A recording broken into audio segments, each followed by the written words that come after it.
Good morning. It is 9:06 on Super Talk 99.7 WTN. My name is Chris Hand. Woo, we got a doozy of a show for you today. Biden can't speak. The border wide open. Brandon Lewis from the Tennessee Conservative is going to join us around 11:05. Mac perked up. I didn't tell him beforehand. So it's fine. That's your notice. You find out when they find out. Exactly, when the audience finds out, Mac finds out. I show up to work. All right, what's on the show today? We run it a little loosey-goosey from time to time. Yeah, so Brandon Lewis is going to join us. Great. The craziest story of the day, which I feel like we have to break it down with some hypotheticals. I'm going to need my veterans and my law enforcement listeners to chime in on this one for the hypothetical. Okay? So revealed, the report broke yesterday that Biden's FBI was authorized to use deadly force when necessary during the Mar-a-Lago raid. Yep, you heard me correctly. Law enforcement officers of the Department of Justice may use deadly force when necessary. That was revealed through unsealed filings in the Donald Trump's classified documents case, which has been brought forth by Hacksmith. And it says that the FBI was authorized to use deadly force if needed in its raid of Mar-a-Lago. So this filing was published by a journalist by the name of Julie Kelly. She's been posting a bunch of this stuff on Twitter. Fascinating. So the unsealed document stated, according to an operations order produced in discovery, the FBI believed its objective for the Mar-a-Lago raid was to seize classified information, NDI, and U.S. government records as described in the search warrant. The order contained a policy statement regarding use of deadly force, which stated, for example, law enforcement officers of the Department of Justice may use deadly force when necessary. This is at Mar-a-Lago, the former president's home. Secret Service is there. You authorized the use of deadly force essentially on American citizens and a former president. That's essentially what you did. Is this par for the course?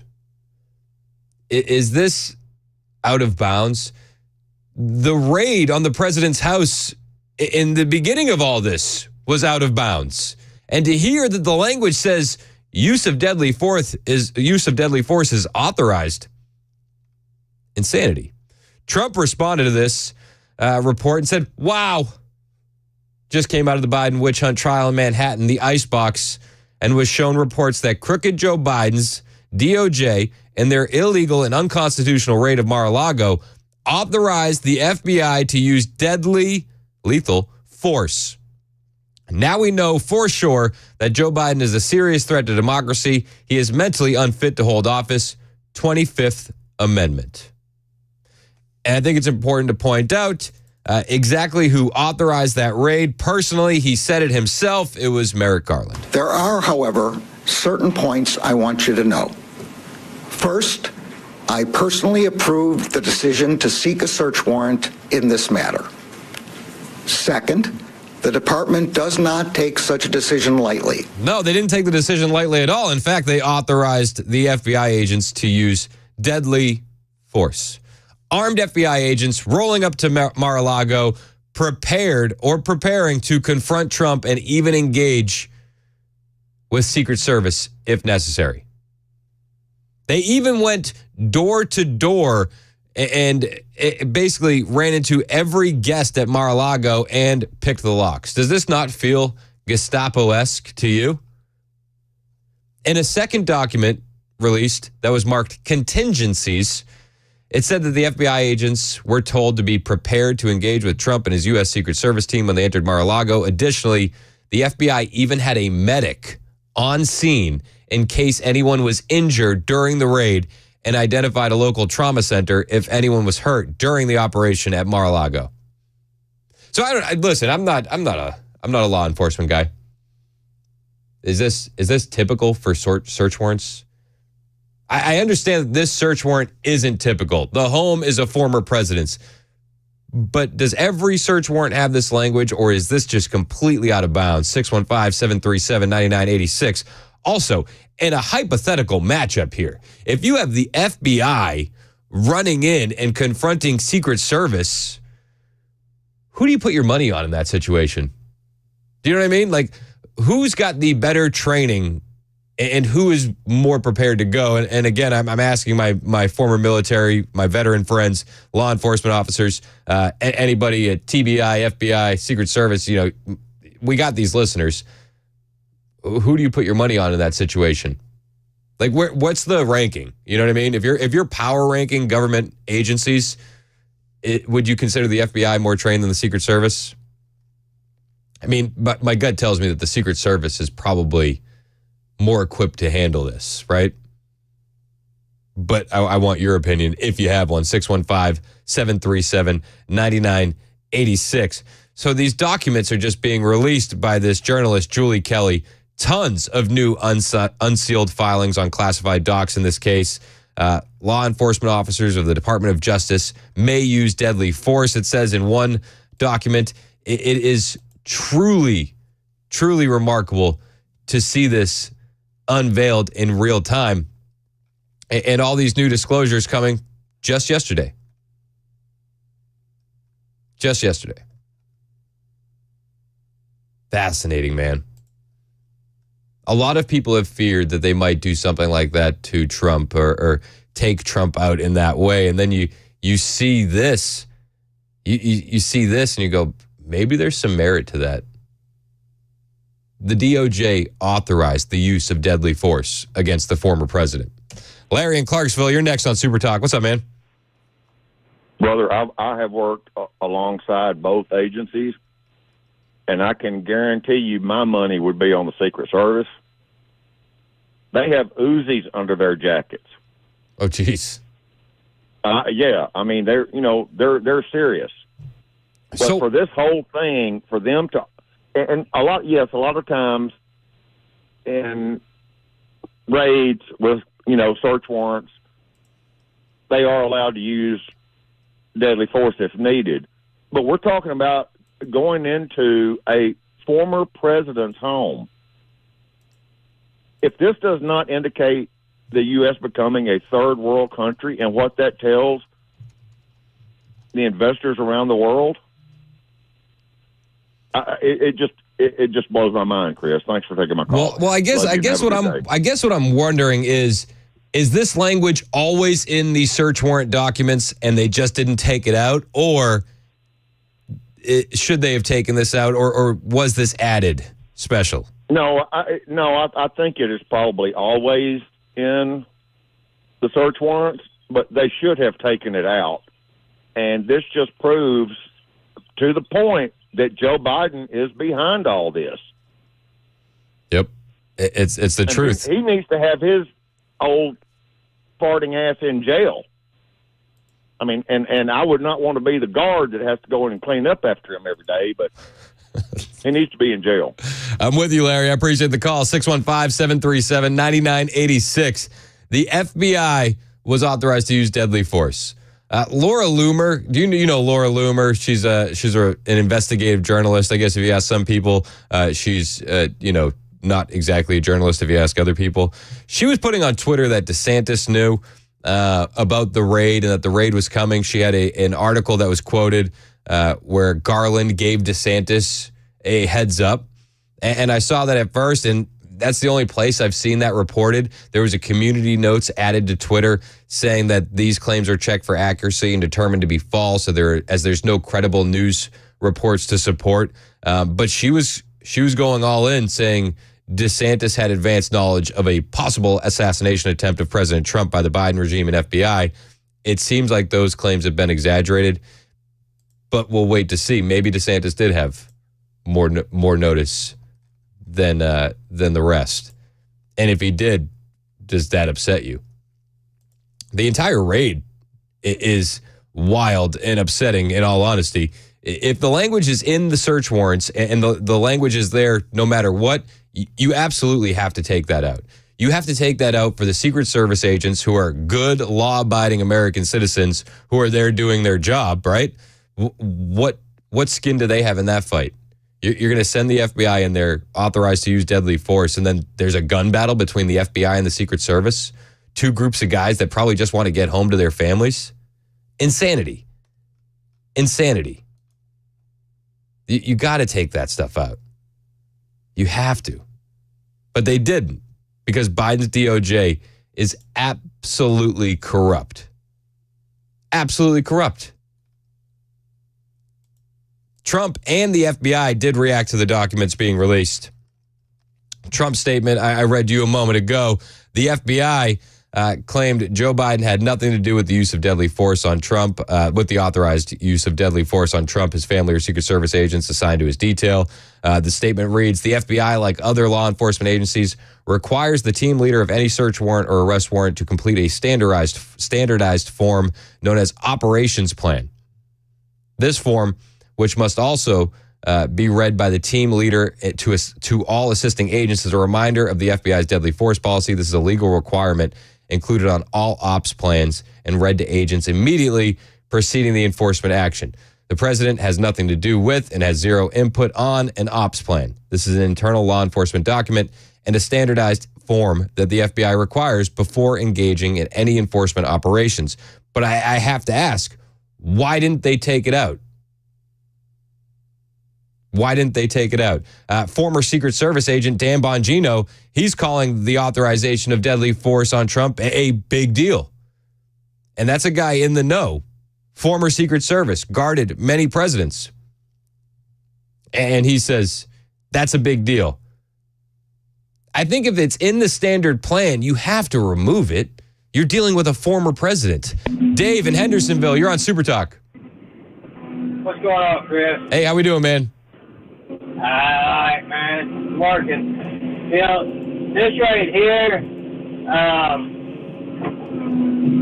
this ought to really anger and disturb a lot of people, because Biden now has taken the FBI and sent them in to possibly have a gun battle against his own people. I mean, that just goes to show he does not care about nobody but himself and holding on to power.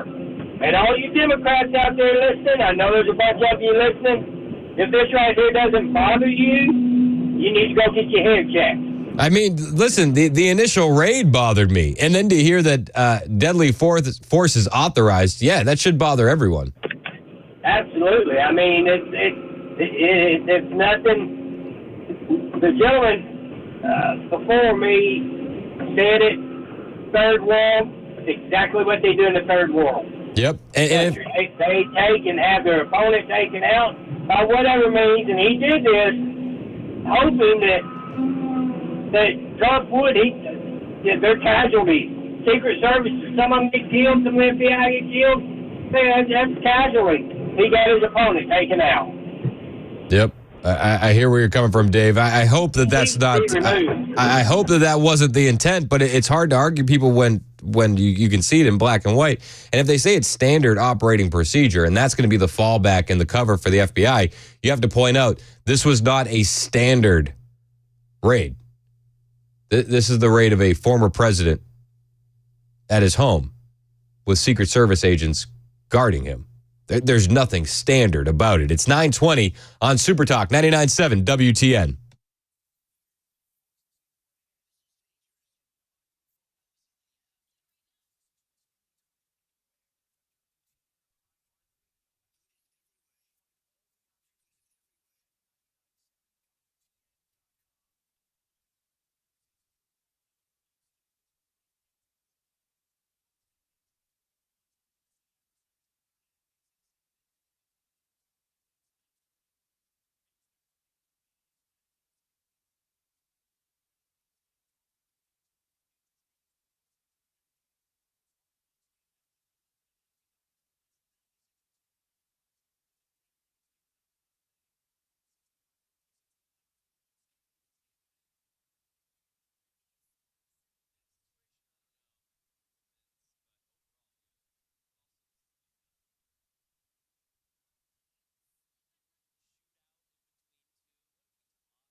All right, we got a situation in Cheatham County where the railroad gates are stuck down at Highway 70 East and Thompson Road. Apparently, the railroad company has been notified.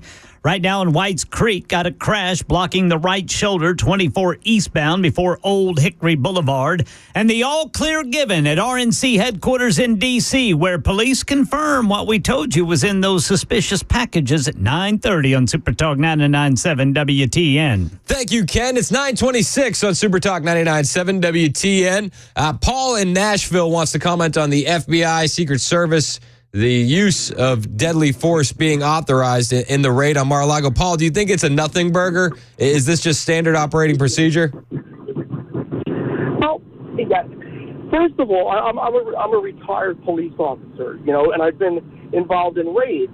So the thing that bothers you will never know, is it's standard operating procedure, I'm sure, but whenever a policeman or somebody leaves the office in any way, right, they go to get a cup of coffee, if a deadly force situation arises, then it's a deadly force situation, and that would be authorized. But the thing with this situation is if you're using everything like a standard operating procedure, they've never raided the house of a former president. And there's something standard about that whole situation. And you also have other law enforcement agents whose job is to protect the former president of the United States. I mean, that whole situation is really, really bad. So, I'm saying that there probably is written standard procedures into like any kind of raid situation, but this situation was far from standard. No. And it would be interesting to know what went on and what discussions were done inside that raid planning room, which we'll never know. I think that's one of the things that bothers me the most is that you have two groups of guys that are sworn to do their job, and essentially with that order, the way you have it typed out, you're putting a lot of guys in danger. Absolutely, and it's two groups essentially for the most part that have two separate and different missions. Yeah. I mean, it's authorized. They have deadly force authorized to protect the former president, and these guys have deadly force authorized to do that. This was a situation that was just a very, very tense situation. It was, and I'm sure it was worked out in some way, but it's very, very odd to me. And I think it's odd also that the timing of all this, these are documents that Jack Smith didn't want released. Yeah, I mean, yes, there's a lot of moving parts to this, but for someone to sit down and go, we just did a basic standard operating procedure situation here and just did that, to me, I'm hoping there was more to this, like, involvement than that, and I'm sure there was, because this was nothing standard. It doesn't seem like it was anything standard to me. Hey, thanks for the call, Paul. I appreciate your expertise. Thank you, sir. Yes, sir. 615-737-9986 if you want to join the conversation. Don't forget, on the way today at 11:05, Brandon Lewis from the Tennessee Conservative. Plus, I have audio on the way that I need to get to of Joe Biden in New Hampshire. It is it's special. Ooh. I think that's the best way I can put it. It's special and insulting at the same time. That's where he was a professional wrestler. Yeah. Yep. He was raised in the wrestling community. Yeah. It's 9:30 on Super Talk 99.7 WTN.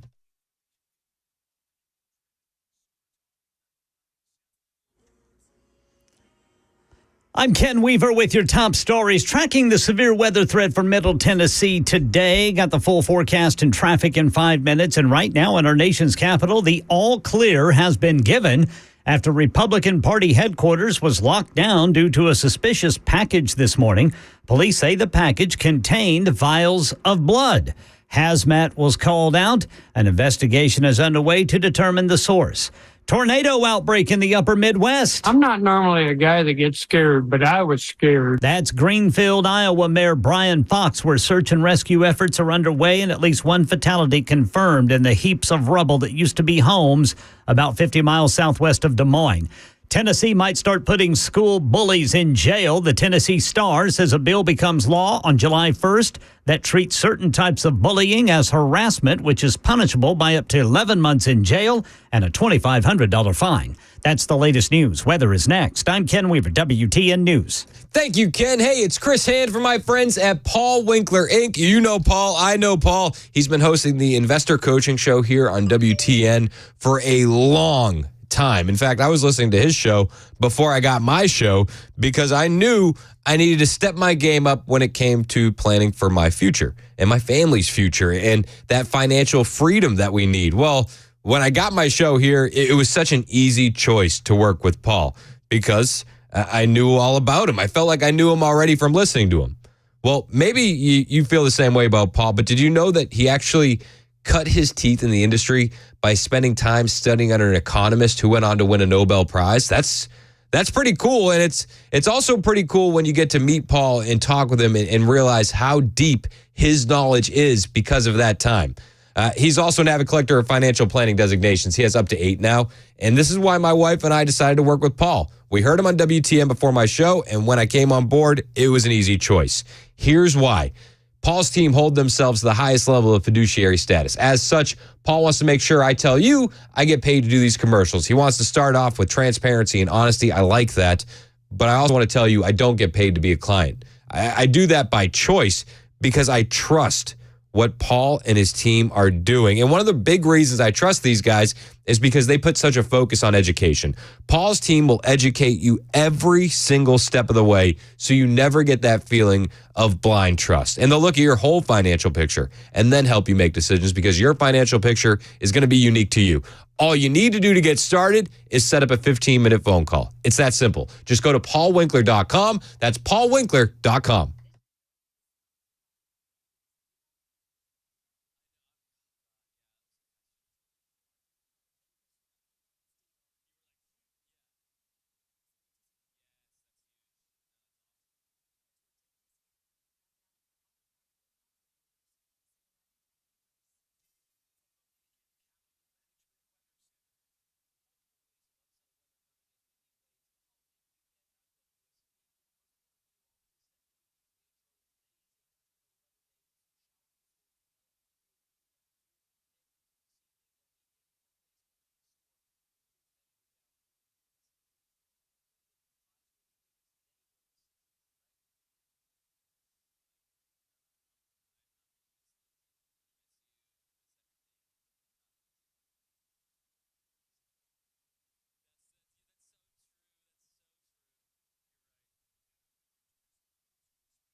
Biden just presents as old. It's not really fair. No. Because he's almost the same age. Trump is almost the same age as him. I know. But Trump doesn't present that way. You know, you look at somebody right away, you can kind of just sum them up. I mean, we are not young, but we don't present as old. Yeah. Biden does. I saw him yesterday making that speech. By the way, I say to every young man thinking of getting married, marrying a family of 5 or more daughters. I mean, I'm sorry, he's cadaver-like. But his brain is good. He's still great. Let me close with this. After I signed the PAC Act into law, Back in the back of the back of the act, back in the back of the back of the act, back in the back of the back of the act, back in the back of the back. But his brain is good. PAC Act into law. Well, here's what I said. Like, when I came back after the strike in September, I said, he should get out. He should get out, says Bill Maher on The View. It's Super Talk 99.7 WTN. My name is Chris Hand. You can find me on Twitter, True Social, Instagram at Chris Hand On Air. Take us with you wherever you go with the iHeartRadio app or the TuneIn app. And you can find the podcast on Apple and Spotify. Bill Maher on The View yesterday. That was something special. Woo! Joe Biden in New Hampshire. That was something special. Yeah. What do we want to do first, boys? I think maybe Biden in New Hampshire. Yes. Yes, please. All right. Joe. So, like, he's in New Hampshire. And he had to go to New Hampshire. He did. They're tied in New Hampshire, Trump and Biden. Tied, according to a New Hampshire Journal poll. So this is it's getting down to crunch time, right? Biden needs to make some strides in New Hampshire because people are saying, according to this New Hampshire poll, it's raising alarm bells for the Democrat candidate Joe Biden. Because Democrats have won the presidential election in New Hampshire every year since 2000. Could this be the year? The New Hampshire Journal found that 36.6% of New Hampshire voters would cast their ballot for Trump, 36.5% would cast their ballot for Biden, 14.6% would come in for RFK Jr., and an additional 12.4% said they wouldn't vote for any of those three candidates. Well, so Joe Biden had to go to New Hampshire yesterday. He had to. He's delivering remarks on the PACT Act, the PACT Act. He couldn't say it, but he's delivering remarks on it. It's a law that expands VA healthcare and benefits for veterans exposed to burn pits, Agent Orange, other toxic substances. Listen, I'm not knocking the PACT Act. I'm not going to do that. I'm not going to knock anything that actually helps veterans where they need it. I think that's a good thing.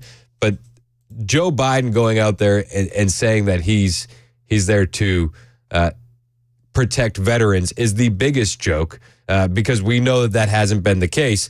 But that's how he starts off his speech, delivering remarks on the PACT Act in New Hampshire. Well, America has a lot of obligations, but only one truly sacred obligation. And that's to prepare those we send into harm's way and to care for them and their families when they come home, and if they don't come home, care for their families. Oh, that's America's sacred obligation. So let's talk about that. Our sacred obligation is to prepare them when they go into harm's way and take care of them when they get home. And I'd love for my veterans to weigh in, but I look at what the Biden administration has done over these past few years, and I can't see that they're preparing our military as best they can to go into harm's way. I mean, look at what happened in Afghanistan. Did they have those guys prepared while they were in harm's way? What about, back in July of 2023, the Biden administration say they oppose using merit in military personnel decisions. Yep. That's just in July. They say the administration strongly opposes the House's sweeping attempts to eliminate the department's longstanding diversity, equity, inclusion, access efforts and related initiatives to promote a cohesive and inclusive force. The House GOP wanted to get rid of the DEI requirements in the NDAA for 2024, and Joe Biden opposed it. They don't want your military officers being hired and promoted for merit. They want them being hired and promoted for diversity, equity, and inclusion.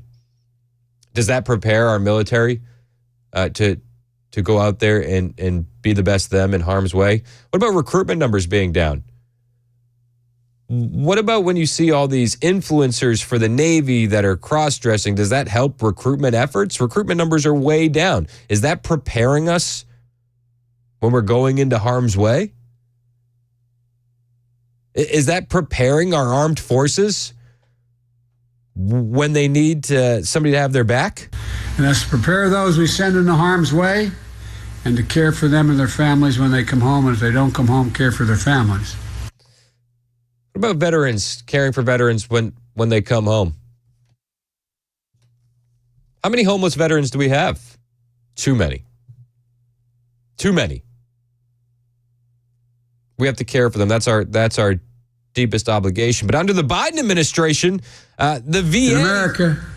Under the Biden administration, the VA has actually been giving treatment to illegal aliens instead of our veterans. All under Joe Biden. This is from December of 2023.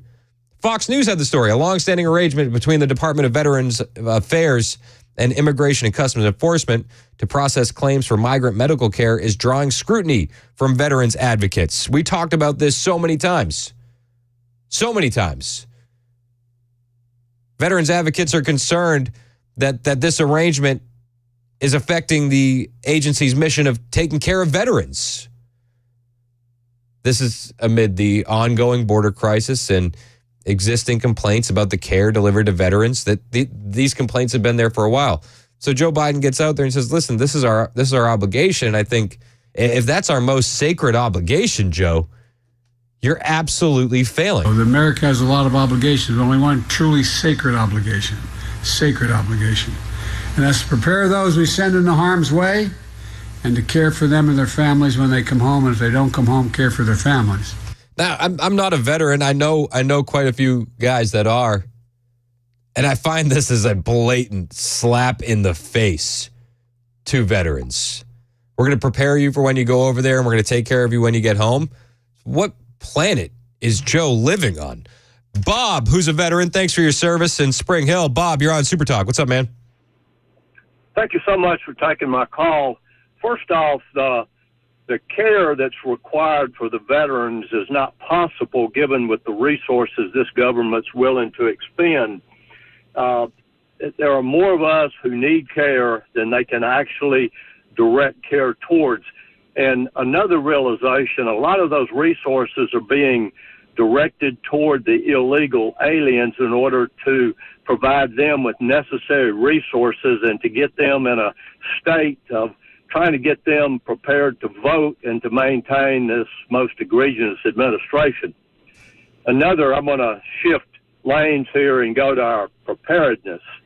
We've been fighting a proxy war totally unnecessarily with Russia for the past couple of years, and it is an excellent opportunity to review our offensive and our warfighting capabilities that have been a horrific failure. There are Ukrainians who are suffering needlessly because of this money that's being sent to the Ukraine allegedly, that's going right back into 5 of the major defense contractors in this country and into the thousands of lobbyists and into the politicians' pockets. But the real tragedy is the suffering. Now, the ground's fixing to dry there, and we're 7 years behind on Javelin production, but the reality of it is that that's a very, very expensive weapon that the Ukrainians in their garages have actually developed and have perfected and can do it much cheaper. Just innovation out of necessity for survival. Our weapons that we provided them and some of the guidance has been of value, but the Russians are adapting in an incredible manner to those things, and this is going to be a very bad summer for the Ukrainians. There's going to be incalculable suffering that we're promoting by continuing to perpetuate the money back into the crooked politicians' hands. And on the South China Sea area with China, our answer is typically to send carrier groups that could be destroyed quite quickly with what the Chinese have been doing to perfect in the past 2 decades. So, and why is that? Because those in our military, the flag officers, are corrupted. They're not. They're in with the power, the elites, and the control. Totally oblivious to what's necessary in state of preparedness. We have a fantastic military, but we're losing ground rapidly every day in every dangerous situation that erupts. And we're on the precipice of major catastrophe. Bob, when the president said that it's his sacred obligation to take care of veterans when they get home, what's your initial reaction to that? Well, he's a liar. He's a fraud. He's a criminal. He should be tried for treason and imprisoned. He's really, in his words, his actions, and his deeds remind me of a bureau chief of the East German Stasi.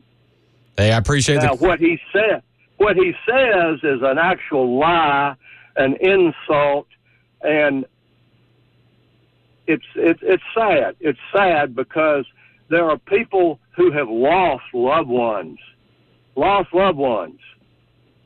to unnecessary carnage without any kind of justification, that have served this country and continue to do so. We want better for them. Unfortunately, it's not available. Amen. Thanks for the call, Bob. I really appreciate it. Biden gets out there in New Hampshire and he says it's our sacred obligation to prepare and take care of our veterans. America has a lot of obligations, but only one truly sacred obligation. Sacred obligation. And that's to prepare those we send into harm's way and to care for them and their families when they come home. And if they don't come home, care for their families. Bill in Lebanon, who's a Marine. Thanks for your service, Bill. What do you think when you hear that, man? It's just so disappointing. I have brothers and sisters that in the Marine Corps, of course, that are no longer with us, and they did not give their life for this, not for this America that we're living in today. I was telling the gentleman that screens the calls, I had an appointment at the VA in Murfreesboro, Tennessee.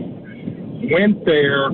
They said my appointment had been canceled because they were expecting a busload of migrants to come in, and they had to process them, see, their health, whatever, through the VA.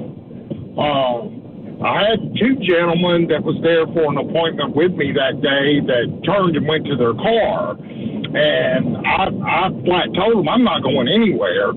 I've had this appointment. You're going to see me. I don't give a damn, I don't give a, about any migrants coming in here on a bus. Yeah.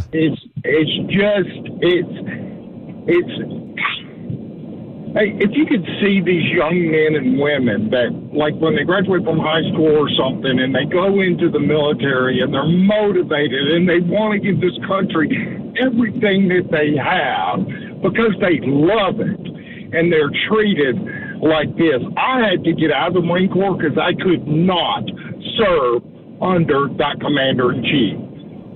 So I appreciate the call and the insight, Bill. Thanks so much, man, and thanks for your service.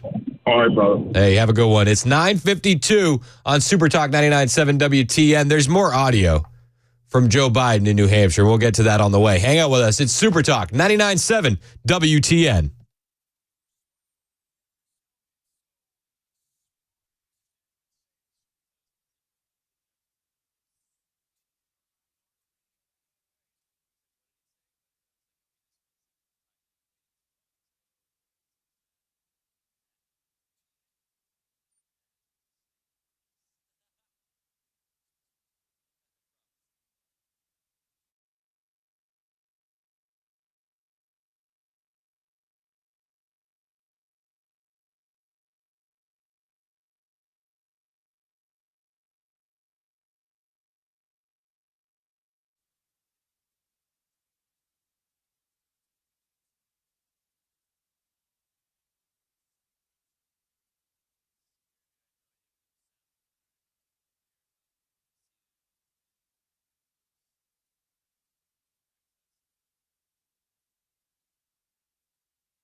All right, still got that crash blocking the right shoulder 24 eastbound before Old Hickory Boulevard North there in Whites Creek. And coming out of Memphis this hour, Graceland stays in the hands of the Kings family for the time being. We'll tell you about it at 10 on Super Talk 99.7 WTN. Thank you, Ken. It's 9:58 on Super Talk 99.7 WTN. My name is Chris Hand. So on the members nutrition text line, everybody's also adding all the other times Biden cared for veterans. When he checked his watch, when the service members were coming back from Afghanistan, when he fired them because they wouldn't take their mandatory jab. And I mean, think about the other guys who had to probably fake getting that mandatory jab and then have that fear over them, you know? They also brought up, didn't he have a Gold Star family member arrested? It's like, oh yeah, I remember that. That was at the State of the Union. Remember that? Sure did. But Joe Biden, listen, it's the most sacred obligation that he has. Well, America has a lot of obligations, but only one truly sacred obligation.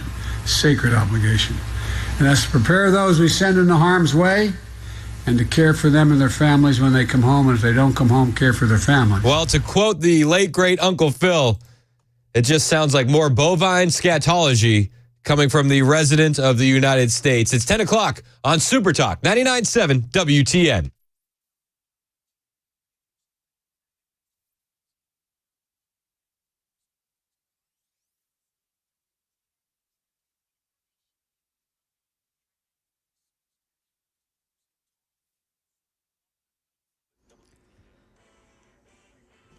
Ten o'clock on the dot. I'm Ken Weaver with your top stories, tracking the potential for severe weather. Full forecast in 2 minutes. Lots of breaking news coming in right now. We're seeing that there has been a workplace shooting in Pennsylvania, leaving at least 2 people dead outside of Philadelphia. Got some breaking Tennessee news. A judge in Memphis today delayed the sale of Graceland based on what a lawsuit by Elvis Presley's granddaughter claims is that the lender is a fraud. The judge's ruling says Riley Keough is likely to prove her claim, so hearings need to be held and the mansion cannot be foreclosed upon for now. And in our nation's capital, police say an investigation's underway to determine the source of a suspicious package at Republican Party headquarters this morning. That package contained vials of blood. The facility was locked down. Hazmat crews called out. The all clear given a few hours later, but now the search is on for who sent that package.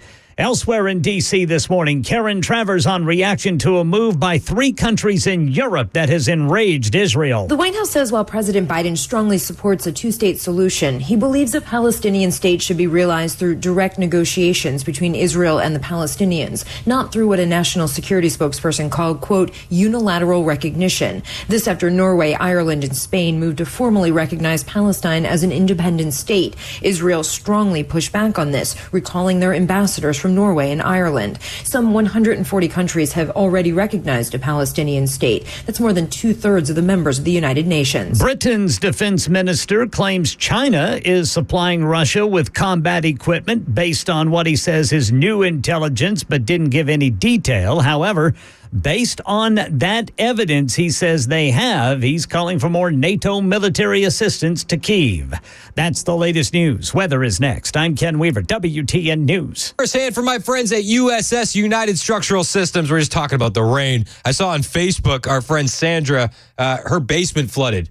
It's the first time it's ever happened. And maybe you're dealing with this too, with all the water that we had last night. I can't imagine what you're dealing with. If you have water coming into your home, that is a pressing issue. Who are you going to call? You're going to call my friends at USS United Structural Systems. They're the guys that say you don't know you need them until you know you need them. And if you've noticed water coming into your house after the rain we got last night, you need USS. If you aren't sure if water's getting in, look for the warning signs. That's standing water in your crawl space, wet basement walls, cracks in your basement floors. That's your house trying to tell you something. And if you have water getting in, you need to handle it now. Otherwise, it's going to become a much larger issue. Call my friends at USS. They're your waterproofing experts. They've been doing it in Middle Tennessee since 1994, and they have 25,000 satisfied customers to back them up. You see the rain falling. Flood warnings are in effect. You could be getting water in your home. Call USS today, 615-488-7855. That's 615-488-7855. Online at USSTN.com.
He must have got held up there, Brother Mac. There's Brother Chris right there. Yes, sir.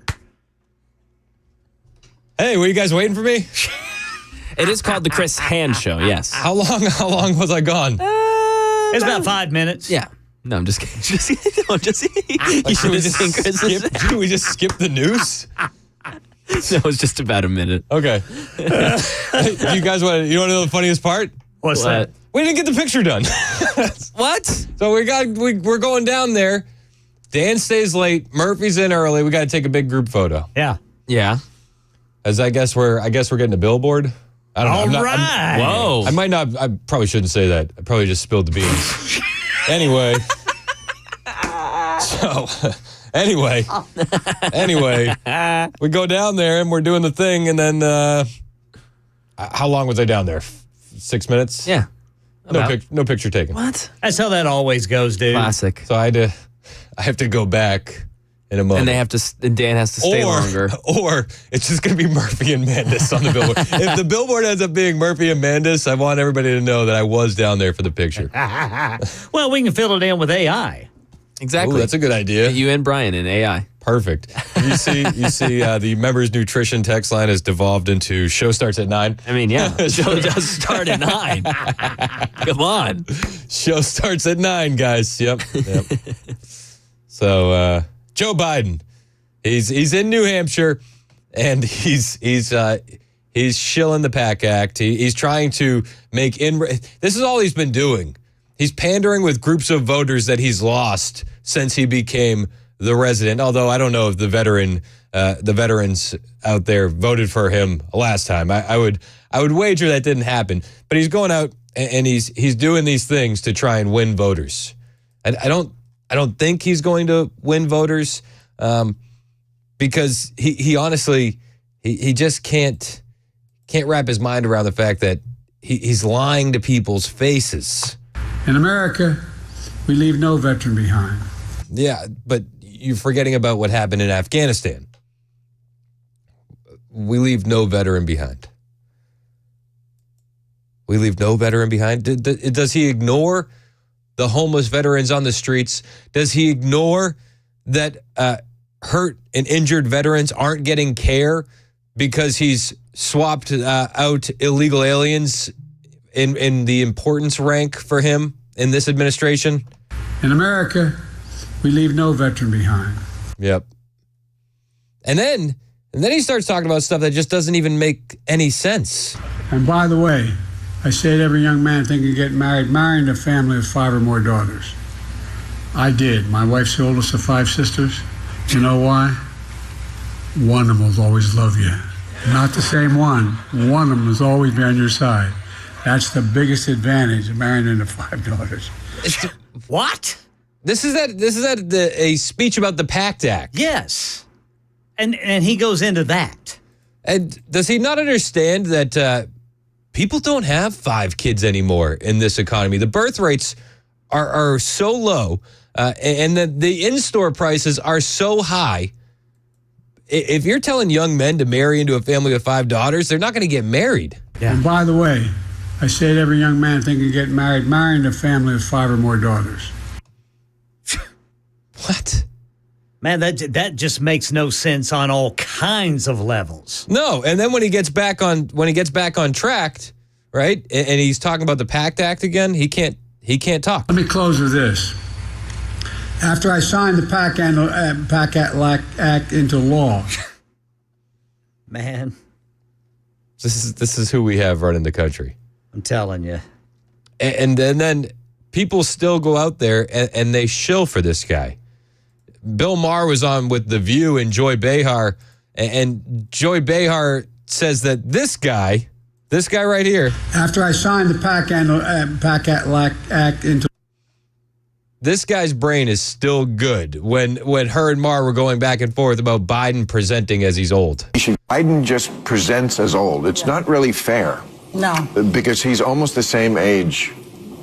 Trump is almost the same age as him. I know. But Trump doesn't present that way. You know, you look at somebody right away, you can kind of just sum them up. I mean, we are not young, but we don't present as old. Yeah. Biden does. I saw him yesterday making that speech. Yeah. I mean, I'm sorry, he's cadaver-like. But his brain is good. His brain is good, she says. Man. This guy. After I signed the PACT Act into law. PACT Act. But his brain is good. He's still great. He's still great. He's still great. She is such a moron. They all are. I just have to say, she, yeah, they all are, but man, she is a moron. Yep. And she doesn't see it. Bill Maher does. Bill Maher is definitely on the left. He sees it. Joy Behar doesn't see it. She also says that she won't say anything mean about Biden on her show because she doesn't want to sway swing voters, right? So Biden's people see it. He's in New Hampshire. They're worried about losing New Hampshire. Swing state Democrats see it. In all the vulnerable swing states, the Democrats are distancing themselves from Joe Biden. After I signed the PACT Act into law. Everybody takes one slow step away from Joe Biden. Several swing state Democrat senators are distancing themselves from Biden. They're trying not to appear on the campaign trail because they're fearing that Joe Biden hurts their election chances as the leading Democrat on the ballot.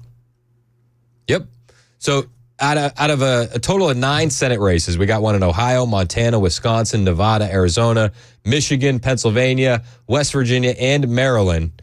They're all running away from Joe Biden because recent polling is showing Trump maintains a strong position among a lot of these key swing state voters, and he's making historic inroads with Hispanic, Black, and young voters. So yesterday I played a clip of this guy who was just on an epic rant. I found an even better one today. He goes by the name Antoine Tucker. He's a Black activist for Trump in Chicago. But listen to what he says here. This is why Trump is making inroads in all these communities, and veterans will feel the exact same way if you just replace the groups he's talking about with veterans. I can promise you right here, Donald J. Trump would never put an illegal before your black, brown, or Asian, yellow, however the you want to call yourself. Donald Trump would never take money out the mouths of black people and put that in the mouths of a bunch of illegals. Ask the people in Chicago how they feel. So, when you ask me why I tell black people you need to vote for Donald Trump, is because obviously when you didn't, it didn't benefit you at all. No, and I mean, but he's talking about, minority voters that Trump is making historic inroads with, right? Hispanic, black, young voters. But you can replace that with anybody. Here's the difference. Trump puts Americans first, and Joe Biden puts whatever group he's pandering to at the moment first for the moment. Bingo. At the moment. It's always about the moment. When he's at Morehouse College over the weekend, he's saying, the NAACP was the first organization I joined. Well, what has he done for the black community since he's been president? He's imported a bunch of new voters. He's done that. He's made the prices way higher. He's done that. Honestly, this is why Trump is making these inroads. This guy has more. Antoine Tucker out of Chicago. He's just an absolute beast. And I feel like this message resonates not just with black voters, but with Americans in general. So this is to all the black voters out there, all the black men and women out there. Also, excuse the language. That have had all of these damn devils who've been elected promising you and ain't nothing changed. Nothing never changes. And now you got these Sambo college professors inviting Joe Biden, dead racist reptile in the face over there to speak to you, to lie to you. Because every 4 years they know all they gotta do is go to the that they pay, that they keep in pocket. So when they need to come lie to you every 4 years and promise you absolutely nothing, they know you're not getting from them. They call on these same Sambo that have them come speak in front of you so they can lie to you. Where the is the urgency? They went and got 30 million illegal to come in to replace every single last one of you black voters. They don't give a. That's why they only come to tell you they know they never gonna do. That's the reason why they never give or deliver anything. They gave people who ain't never worked here a day in their life, who ancestors ain't built here, nothing at all here. They gave them everything, and they gave you nothing. And now they here like they do every 4 years to tell you, oh, we going to bullshit. We going to vote for Donald Trump. We going to vote for Donald Trump. BS. And that's what he's doing. He's going to every different community, and he's pandering because he's down in the polls. And the groups that historically vote Democrat are looking left and they're looking right, and they're going, I'm going to go with this side. I think let's see what Trump can do. And this guy Antoine Tucker breaks down exactly why he's changed his tune on Trump and why so many black voters are changing their tune on Trump. From lying from COVID, locking everyone down, stealing people's property, starting COVID in the first place to these social media platforms, getting paid to keep the lie going while people are dying. Nah, that. We gonna vote for Trump. Trump, we gonna give you this chance. But you gotta stay up. Because they've been us over for too long. And we tired of it. We're tired of it. I don't think he's just speaking for black Americans. I think this guy's speaking for pretty much all Americans. Biden's been in there messing things up for all of us. And we need some change. We need something to change. I love it in the part where he says, where's the urgency? Where's the urgency? That's Antoine Tucker. He's a black Chicago activist for Trump. And you see him. He's making these inroads. Trump is going to have a rally in the Bronx in a couple days. You're seeing the poll numbers. It's shocking Democrats. If you want to see the whole video without the beep boops, as 6682 puts it, it's on my Twitter, at Chris Hand on Air. Hit the follow button, and then I'll follow back. But the whole video's there. It's powerful, man. People are fed up. You can't afford groceries. Can't afford food. You can't afford rent. The electric bill is crazy high. The water bill is up. They'll tell you wages are down. They'll tell you you have the money to spend. Joe Biden went on ABC and said inflation's high, but Americans have the money to spend.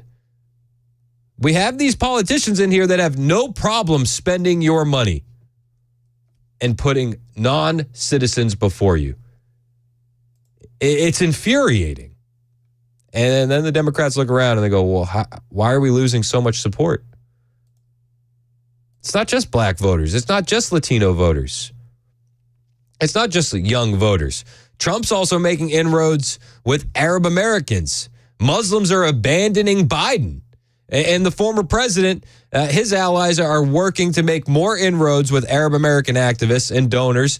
And the polling is showing that he's crushing Biden with Arab American and Muslim voters in swing states. We're looking at you, Michigan. Do we really think Joe Biden's going to win Michigan? I don't.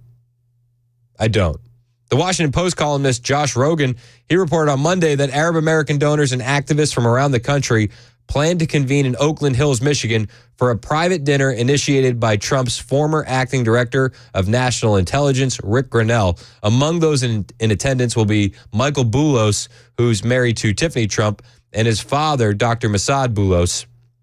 Insider notes that the elder Boulos is the CEO of SCOA Nigeria PLC. The New York Times reported he also leads a vehicle assembly and distribution company in Nigeria. They're trying to reach out to these voters that Joe Biden is losing. And this Washington Post writer, Rogan, points out that the dinner comes on the heels of the Times poll that shows Trump is gaining Muslim and Arab Americans that have fled Biden in critical swing states. This is big. All of these groups that historically trend Democrat are actually giving Trump a serious look, and I think that they need to. Jerry, Mike, Jimmy, I'll get to your calls on the way. It's 1021 on Super Talk 99.7 WTN.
Just got some money news in. Apparently, people in the market to buy or sell a home are a little bit anxious right now due to high mortgage rates and rising prices.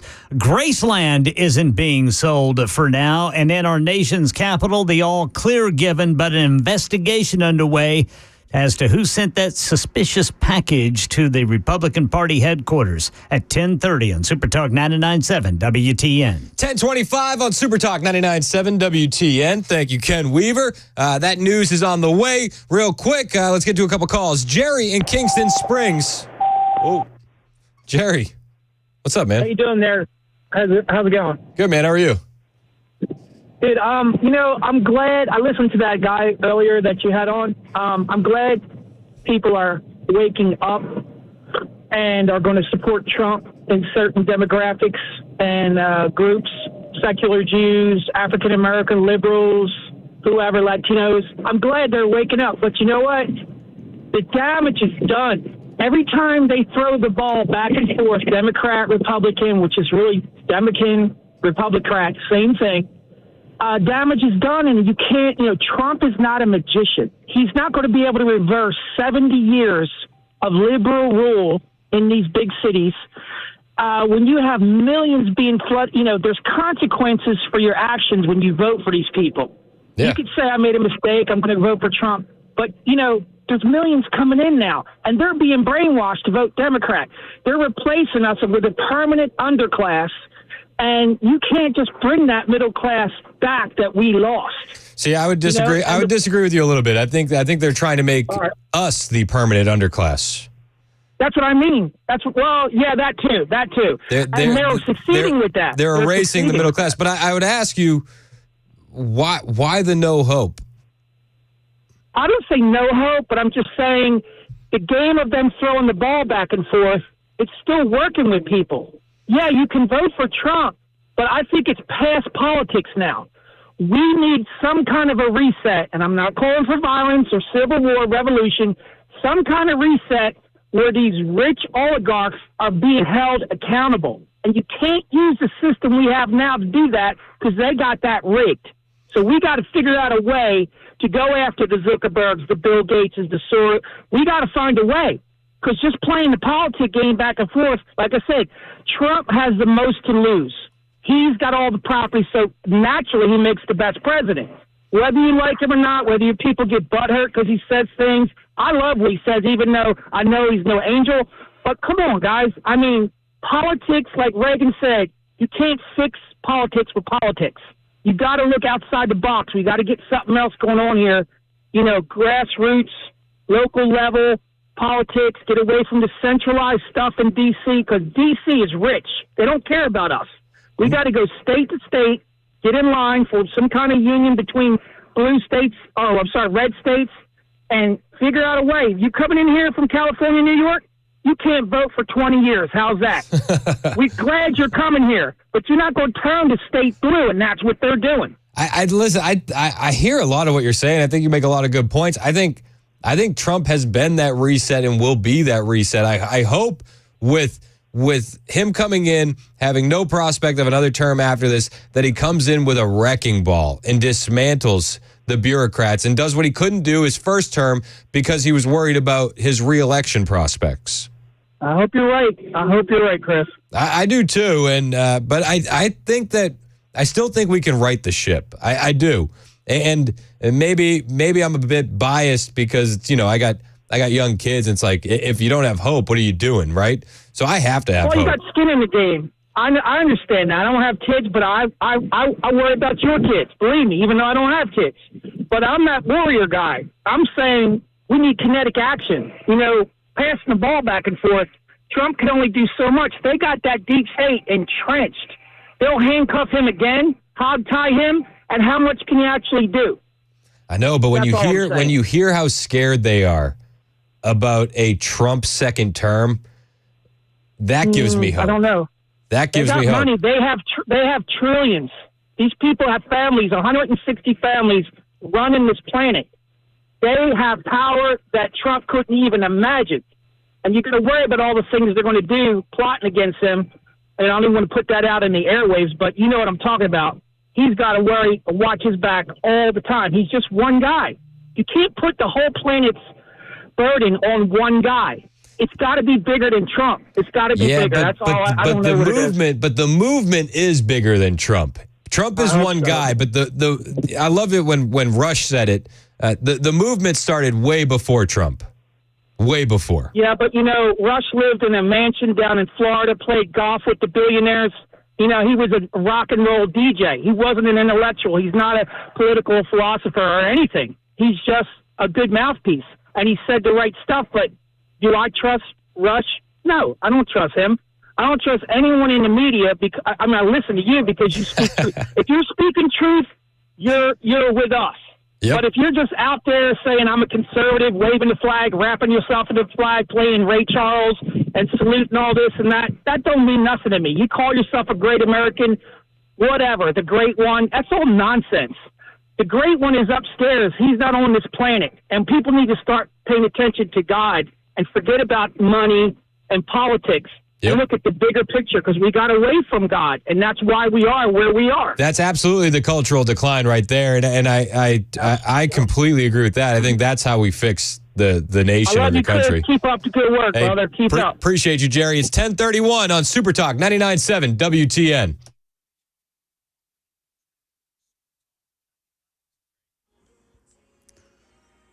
I'm Ken Weaver with your top stories. Got a little change in the weather. It looks like the timing for the potential for severe weather has now expanded. It is now 3 o'clock this afternoon to 11 o'clock tonight.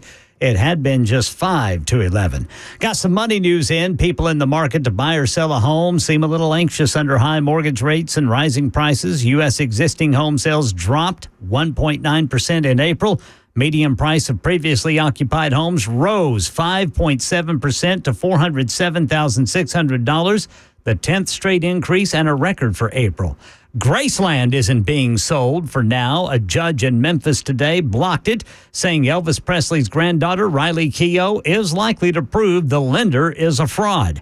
And in our nation's capital, police say an investigation is underway to determine the source of a suspicious package sent to Republican Party headquarters. It had vials of blood in it, prompting Hazmat to respond. The facility locked down. Police gave the all clear a few hours later. That's the latest news. Weather is next. I'm Ken Weaver, WTN News. That's the best newsman in the business, Ken Weaver on Super Talk 99.7 WTN. My name is Chris Hand. I got to tell you about the best AC company in the busyness, my friends, Busy Bee Plumbing, Heating, and Cooling. Listen, it is time to get your AC service. Have you done it yet? That thing's going to need to be working at maximum efficiency. And if you haven't gotten it serviced yet, the best way, the Busy Bee way with Busy Bee Plumbing, Heating, and Cooling, you're waiting for a problem to pop up. I didn't get my AC serviced, and I had a problem pop up. Dirty coils. I was so embarrassed. I didn't know what to do, and then I remembered I know exactly what to do. I'll call my friends at Busy Bee Plumbing, Heating, and Cooling.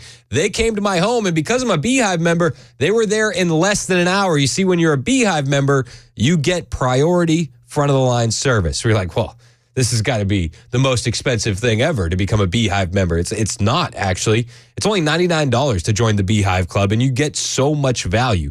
Like 3 annual tune-ups, with one for your heating, one for your cooling, one for your plumbing. You get a 10% discount on all repairs. That priority front-of-the-line service, a $100 annual accrued replacement credit with a maximum of $1,000, no overtime or holiday fees, and exclusive Beehive member promotions. When I tell you it pays for itself to become a member of the Beehive Club, I'm telling you, it will pay for itself. And it really pays off when you have that issue and you get them there and you have that priority front of the line service. Take it from me. And if you need to replace your AC system, you're not going to find a better value on replacement systems. Right now, they're offering up to 12 months with no payment, no interest with approved credit.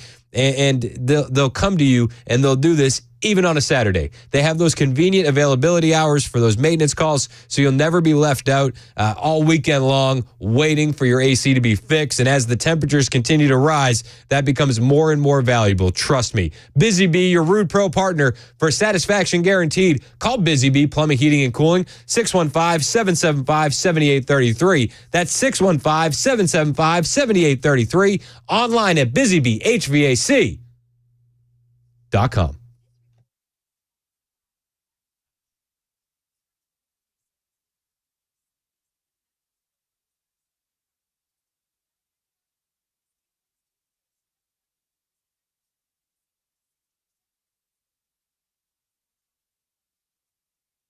The Guaranteed Offer is the easiest way to sell your home. It's really simple. We bring you an all-cash offer. You close in as little as 21 days. No home inspections, no lockboxes, no open houses. Go to markspain.com to get a Guaranteed Offer and start packing.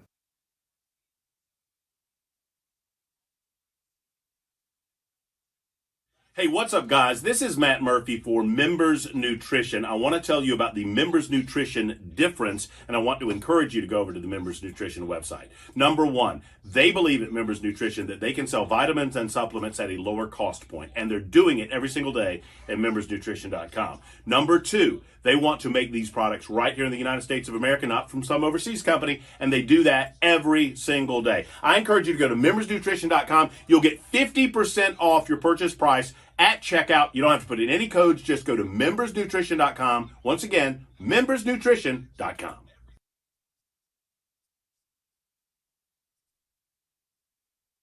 Hey, it's Dan Mandis, and I am so glad that California Closets has fixed my closet catastrophe. After exact measuring and planning, they came over and got to work.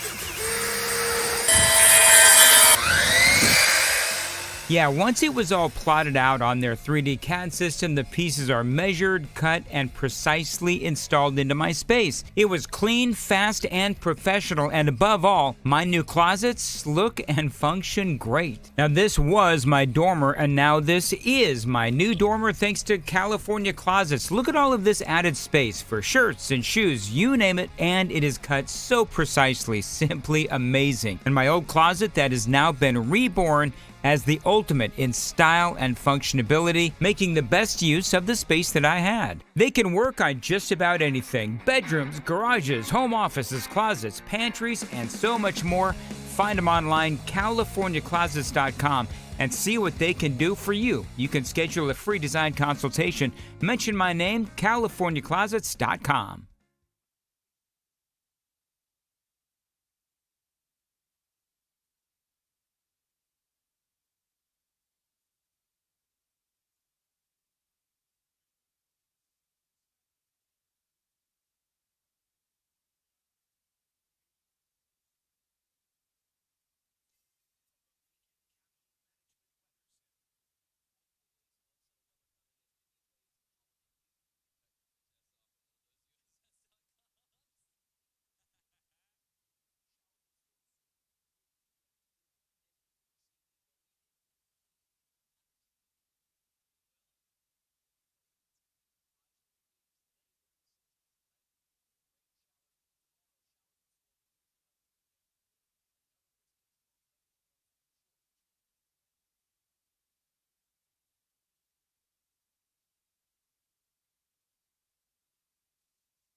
Super Talk 99.7 WTN. My name is Chris Hand.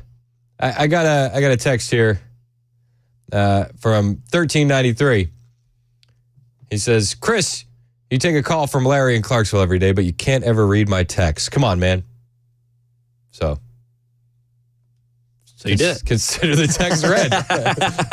We appreciate you, 1393. Thanks for listening. 615-737-9986 if you want to join the show, either on the Members Nutrition text line or on the phone lines, 615-737-9986. The Biden surrogates, they're out in full force. They just want you to think Trump is literally Hitler. Did you hear this from Joy Behar? I know we played the part where she said Joe Biden still has a brain, but did you hear what she said about MAGA hats? It exists on the right. And by the way, out there, that hat that you keep wearing, that red hat that says "Make America Great Again," that tells people that you go along with this. So you might as well just put a swastika on the hat. Might as well just put a swastika on the hat. What a moron. Yep. Make America Great Again is it's the same as a swastika. To be fair, her View co-hosts were like, "Whoa, Joy, whoa." Don't do that. Let's not do that. Because we see it anyway. Well, don't do that. Don't do that. Good grief. Yikes. But this is all that they can do with Joe. It's not about Joe and his record. It's about Trump is literally Hitler, you guys. He's literally Hitler. And they're scared. Trump outraised Biden by $25 million in April. 25 mil. Biden's April totals were also far down from March. It's from the Post-Millennial. Former President Donald Trump and the Republican Party out-fundraised President Joe Biden and the Democrat National Committee by almost $25 million in April.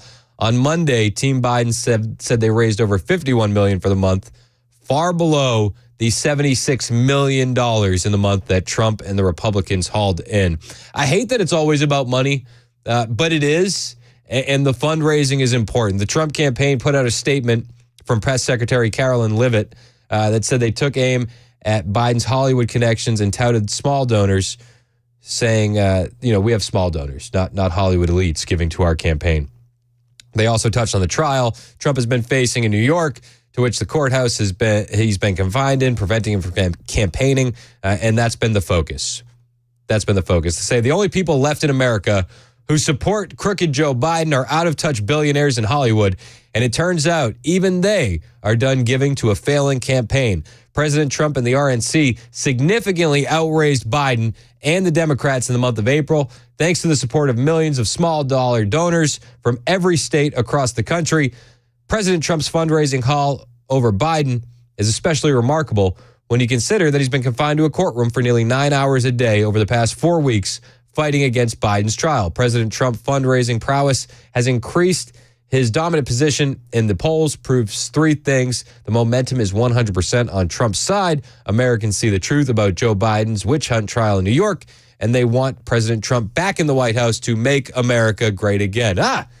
Be careful saying that. Joy Behar says that's basically like a verbal swastika. That tells people that you go along with this. So you might as well just put a swastika on the hat. Might as well. That's so funny. According to the Associated Press, Biden's totals were way down from March. In March, the Biden campaign took in over $90 million. It's dropped, almost $40 million. Though Biden's campaign does claim to have $192 million cash on hand at the end of April, the outlet reported that was also approximately the same amount it reported having at the end of this year's first quarter on March 30th, likely implying that the campaign was spending money just as fast as it was raising it. Well, they have to spend money. They have to. And they're spending money in swing states. Like we don't exactly see the money that the Bidens are spending. We don't see it, you know what I mean? The Biden campaign, because we're in Tennessee, they're not focusing their advertising efforts here. But I'll tell you what, I'm going to Detroit at the beginning of June. I'm going to Texas at the beginning of June. And I was just in Arizona a couple months ago. You feel it in those states. You really do. You see the advertising. You hear it. Even my kids, when we were in Arizona, my 6-year-old Brooks, who's big Trump fan, big Trump guy. He would vote if he was allowed to. He said, why are there so many Biden commercials? It's like, well, that's where they're spending the money, in the swing states. And they have to. They have to spend that money in the swing states because Trump is up in so many of them. So many. So you got to do it. You got to do it. Amy in the Borough, you're on Super Talk. What's up, Amy?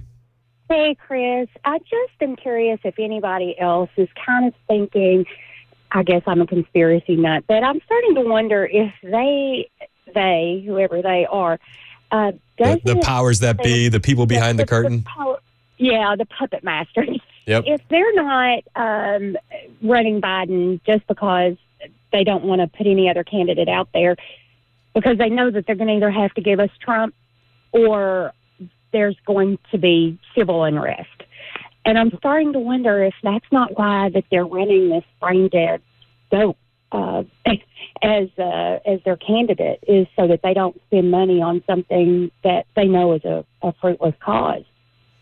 I mean, I see where you're getting at. I think any candidate would be better than Joe Biden for the Democrats, right? Oh, absolutely. Yeah. But I've got shoes that have more brains. Yeah, you're absolutely right. And even guys like Vivek Ramaswamy still thinks that there's a chance that they swap him out before the general.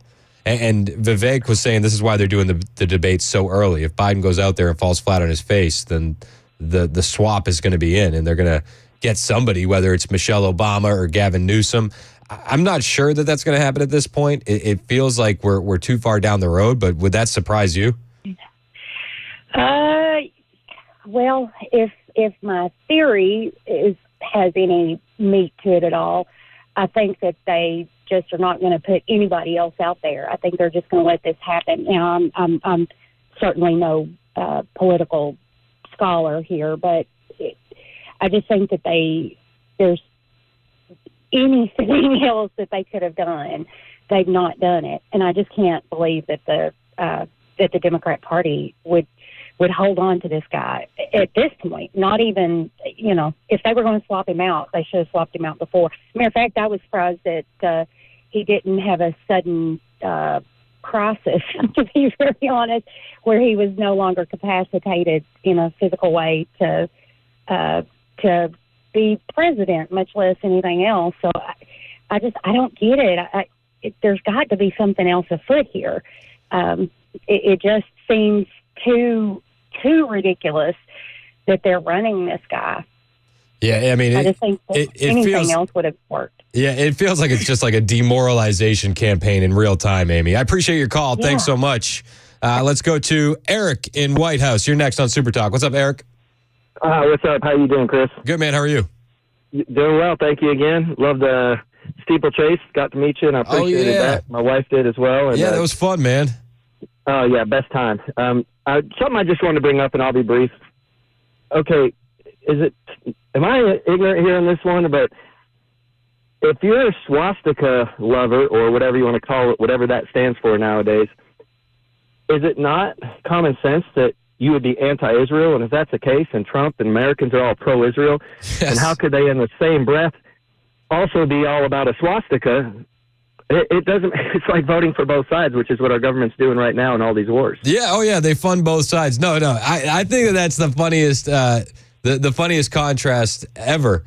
Trump is literally Hitler. The guys we want to vote for Biden are literally protesting Israel and not letting Jewish students through campus. Exactly. Well, I appreciate you teaching the common sense to all the youngsters, because, man, our kids are listening. A lot of people, my wife's tuning in. She said, now that I met Chris, I just love hearing him even more, because I got to put a name and a face together, and she can't watch you on your podcast, WTM podcast, because of her job. But oh man, well tell her we appreciate it, and thank you. I really appreciate you, Eric. Hey, we appreciate you. God bless you, sir. Hey man, God bless. Let's go to Mike in Bethpage. Mike, you're on Super Talk. What's up, man?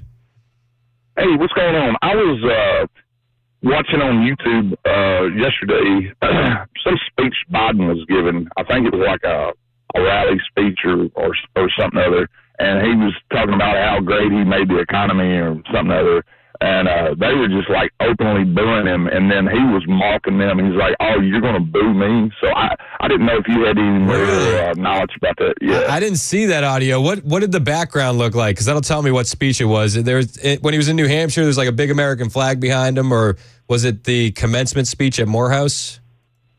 It looked like, if I can remember, he wasn't wearing a suit. He wasn't dressed formally. He looked like he had like a blue, just like a button-up shirt, T-shirt or whatever. And if I can remember, because I lost my feed yesterday. I live way out in the country, and but they were just like openly booing him. And he's like, "Oh, okay, you're gonna boo me?" So interesting. I'm gonna look for it. I appreciate the tip, Mike. Yeah, hey, God bless. Take care, man. Hey, man, later. Appreciate you. Let's go to Steve in Kentucky. What's up, Steve? Oh, Steve hung up. Steve's gone. Let's go to Jimmy in the Borough. You're next on Super Talk. What's up, Jimmy? Thanks for holding, man. Yeah, man, no problem. How are you? Good. How are you doing? Good. There's a news report out there about the Mar-a-Lago that the FBI went in there unmarked. Do you know anything about that? I saw somebody else mention that. I can't recall correctly. Matt, can you fact check that for me? Did the FBI go into Mar-a-Lago without any identification on, like without the FBI logo essentially on their jacket, is what you're saying, right? Yeah. Yeah. We're gonna dive into that. There's I don't know if it's okay. There's a Del Giorno, I think he has a podcast, I guess. Yeah, I'm not sure. I think it's it might be on there. Okay, cool. Appreciate the call, Jimmy. All right, bye. All right, man, later.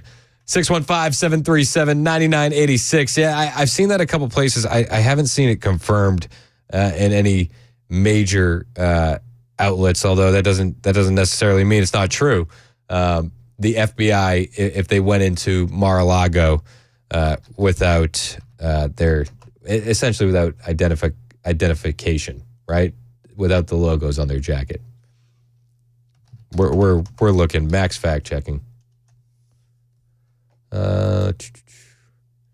Axios says the FBI response to claim about the search at President Trump's Mar-a-Lago residence they followed standard protocol. Yeah, I'm not seeing anything. Are you seeing anything? No, I'm not seeing anything about identification. I've seen a couple people text that in. I've looked and I've not seen it anywhere, but we'll keep looking.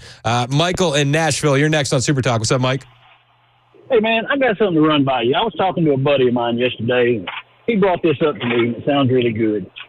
So what he thinks is that when they have this first debate, of course everyone knows Biden is going to crash and burn like he does every other time he opens his mouth.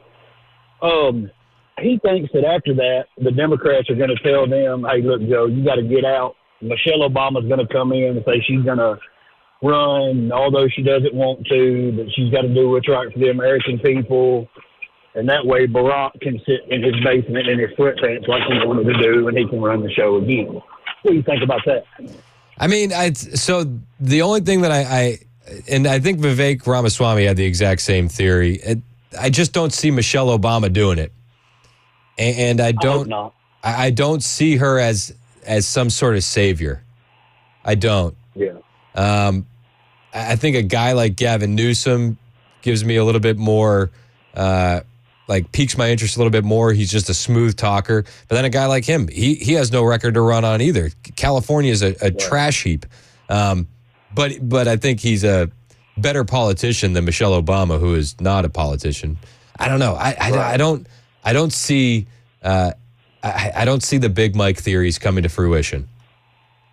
I sure hope not. Man, we got to get these Democrats out of office. Amen to that. I appreciate your call, Mike. 615-737-9986 if you want to weigh in on this. It's 10:53 on Super Talk 99.7 WTN. Yeah, and before we get out of here, I got at least what I believe to be somewhat of an answer on the FBI thing. Much of the plan, this is basically after their statement of saying this was protocol. This is normal for a search warrant.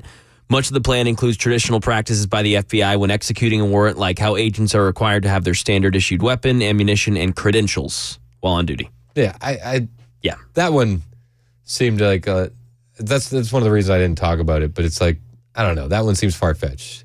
Yeah, it's like that seems like a quick way to have a gunfight happen. Yes, you know what I mean. Yes. Who are you? Identify yourself. Yeah, and I'm still in the camp where I hope none of those guys actually wanted a gunfight. Do you know what I mean? Even with the news that deadly force was authorized, I'd much rather believe that's standard and they didn't take it out, and they should have. Then they were like, hey, just in case things get hairy, you good to roll? Like, I hope that wasn't the case. It's 10:53 on Super Talk 99.7 WTN.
11 o'clock on the dot. I'm Ken Weaver with your top stories. And the National Weather Service has changed the timeline for potentially severe storms in Middle Tennessee today. They've moved the start time up 2 hours. So rather than 5 to 11, it could start between 3 and 11. Full forecast in 2 minutes. High mortgage rates and rising prices continue to put a damper on the spring home buying season. Existing home sales fell 1.9% in April, according to the National Association of Realtors. Elvis Presley's house isn't selling, at least for now. A judge in Memphis blocked it today, saying Presley's granddaughter Riley Keough is likely to prove the lender is fake, a fraud. And a signed affidavit, the notary public denied ever notarizing anything that Lisa Marie Presley had signed. Riley Keough became the owner of Graceland when her mother and Elvis's only child, Lisa Marie Presley, died last year. And the all-clear given in D.C., police investigating to determine the source of a suspicious package sent to Republican Party headquarters that contained vials of blood. Hazmat responded. The facility was locked down. Police gave the all-clear after 2 hours. And Memorial Day travel preview. Janai Norman says it could be record-breaking with the amount of people expected to take to the skies and hit the road. So the folks at NREX who analyze traffic data, they say that if you're going to leave Thursday or Friday, you want to really get going early to avoid that morning commute or wait until the evening. And when planning to come home Sunday or Monday, they say that you'll want to avoid being on the road, especially from 3 to 7 during the time of the evening commute. And they say that drive times could take about 90% longer than usual, so you'll want to make sure you have a full tank of gas. And speaking of drivers, NASCAR says that Ricky Stenhouse Jr. has been fined $75,000 for fighting Kyle Busch, and Stenhouse Jr.'s dad has been suspended. That's the latest news. Weather's next. I'm Ken Weaver, WTN News.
.11:05 on Super Talk 99.7 WTN. My name is Chris Hand.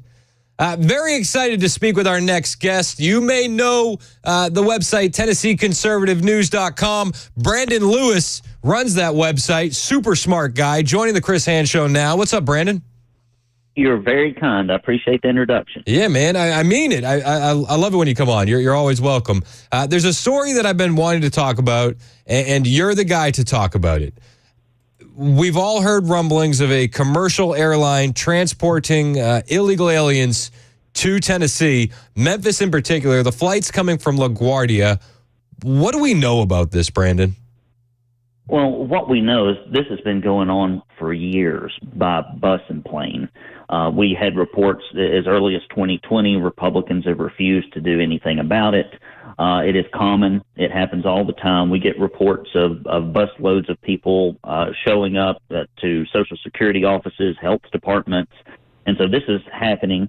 I think we had over in just, 1 week of reporting, the little reporting that we've gotten, almost 1,000 illegal aliens in just 1 week out of 52 were sent to Tennessee. So this is an ongoing problem. It's nothing new. This is just the most recent occurrence of it. Well, I think that the thing that kind of caught me off guard about it is that this flight isn't coming from the southern border. This isn't a flight from Phoenix or a flight from Dallas. It's a flight from LaGuardia in New York. Is that different?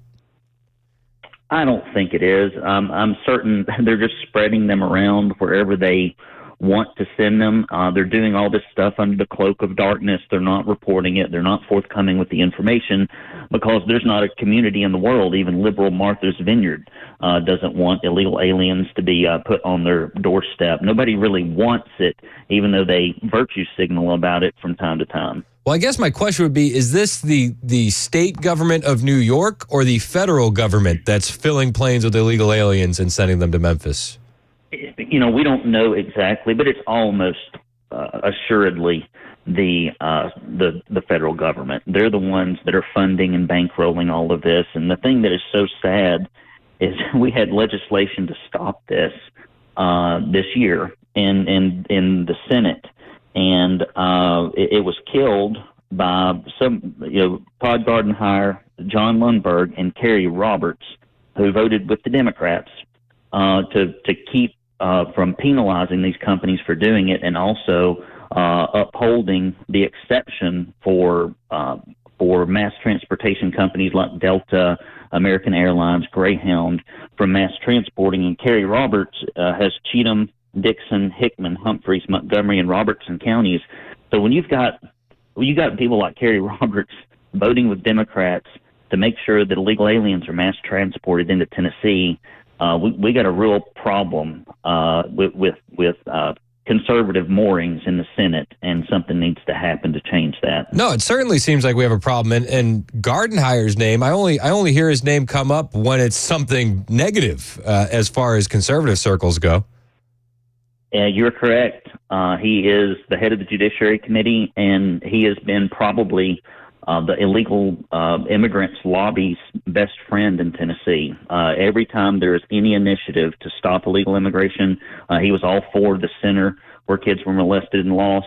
He stuck up for them. He was more concerned about the people that would lose their jobs at the center than the kids that were abused. And so we've seen this time and time again. And it's a shame, and it even got killed in the House. Andrew Farmer and Frank Nicely brought a bill that would have stopped it, and it was defeated as well by John Gillespie and Dan Howell. And so we've got rhinos, in-your-face rhinos, working overtime to keep this illegal immigration problem alive and well in Tennessee, and it baffles me. So I guess, and it baffles me too, and the question that I come back to is why? Well, it's pretty easy. You've heard it before, follow the money. When we did our Follow the Money report and put thousands of labor hours into going through all of Republican leadership's campaign contributions in Tennessee, we found that 90+% comes from outside their district and from special interests, most often left-leaning. And so when all your campaign money comes, just about, from outside of your district, you really don't have to be beholden to constituents, because if you've got $400,000 in the bank, most people that go to vote are a little low information, Chris. they get 5 or 6 postcards in the mail and with lies in them about people's conservative voting records, and they assume that they're conservative, while your grassroots conservatives have a much more difficult time raising money, and they go out and have to work a good ground game. But the fact is, so many of these guys that are up for re-election this time around have terrible voting records, and the truth is starting to get out, and they're concerned about it. Well, and your Follow the Money report is a good place to start if you want to inform yourself. How can people find that?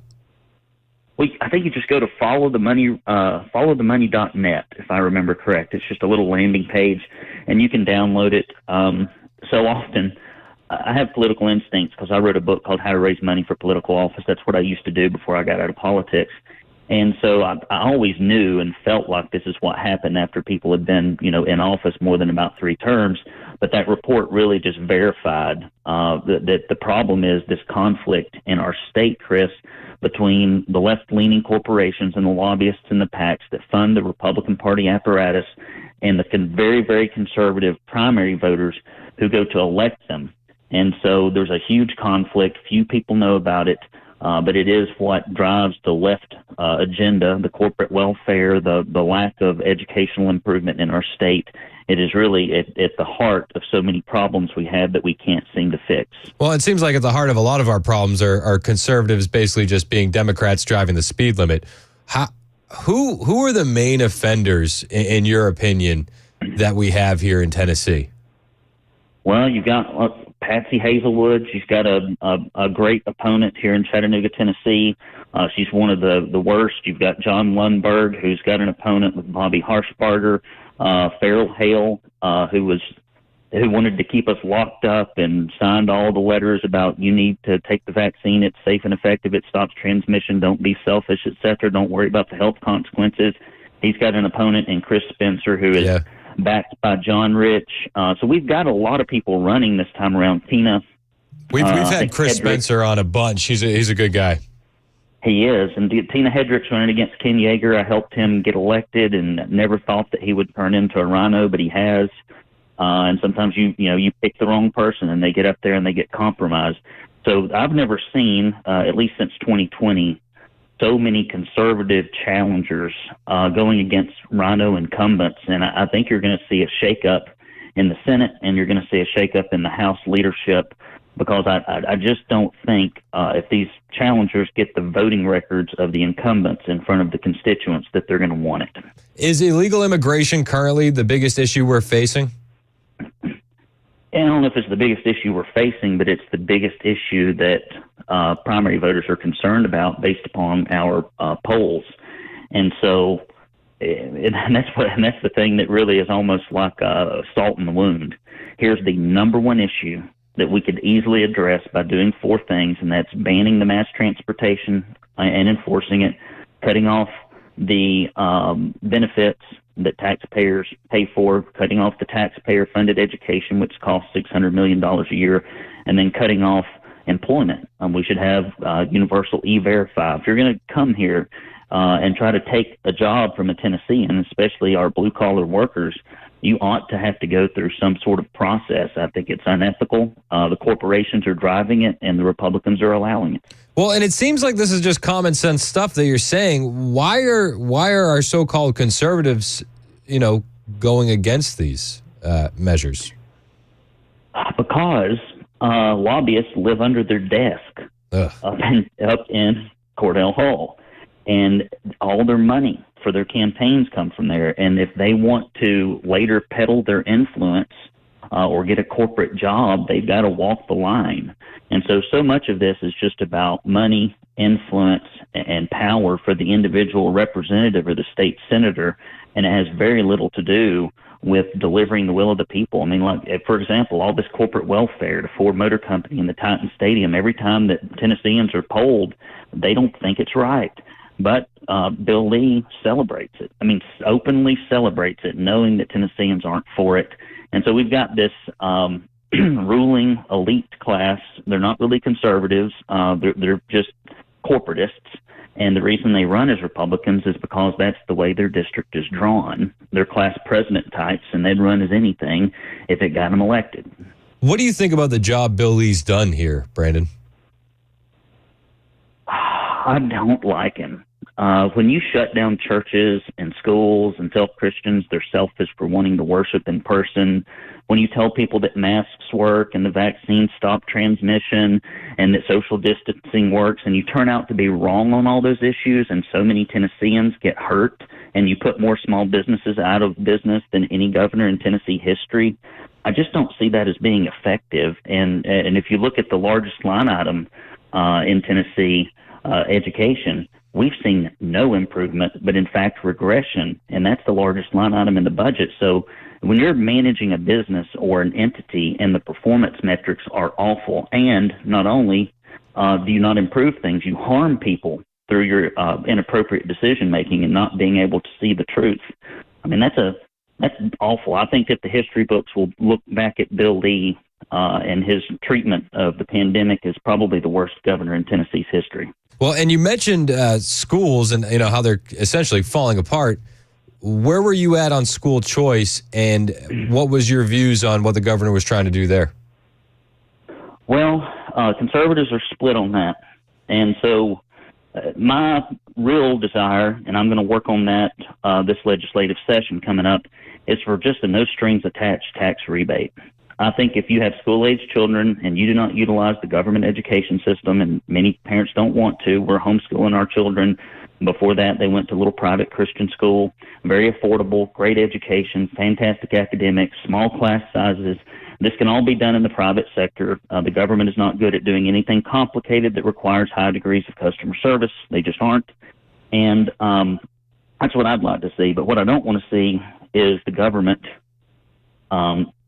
getting their hands into the last educational institutions in Tennessee that actually do a good job and ruining them as they have ruined public education. And so that is one of the biggest concerns that conservatives have is, okay, here's this organization.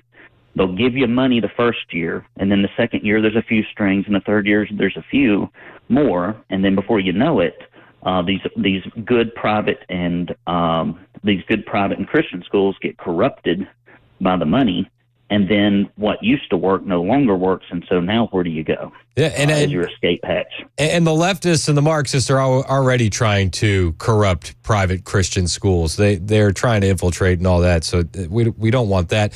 We're talking with Brandon Lewis from TennesseeConservativeNews.com. Smart guy. Where we tend to always be like, this is bad, these people are bad. But I have to ask you, because you're in the weeds on a lot of this stuff, who do we have out there that you consider like a freedom fighter and a shining example of who we have representing us in Tennessee?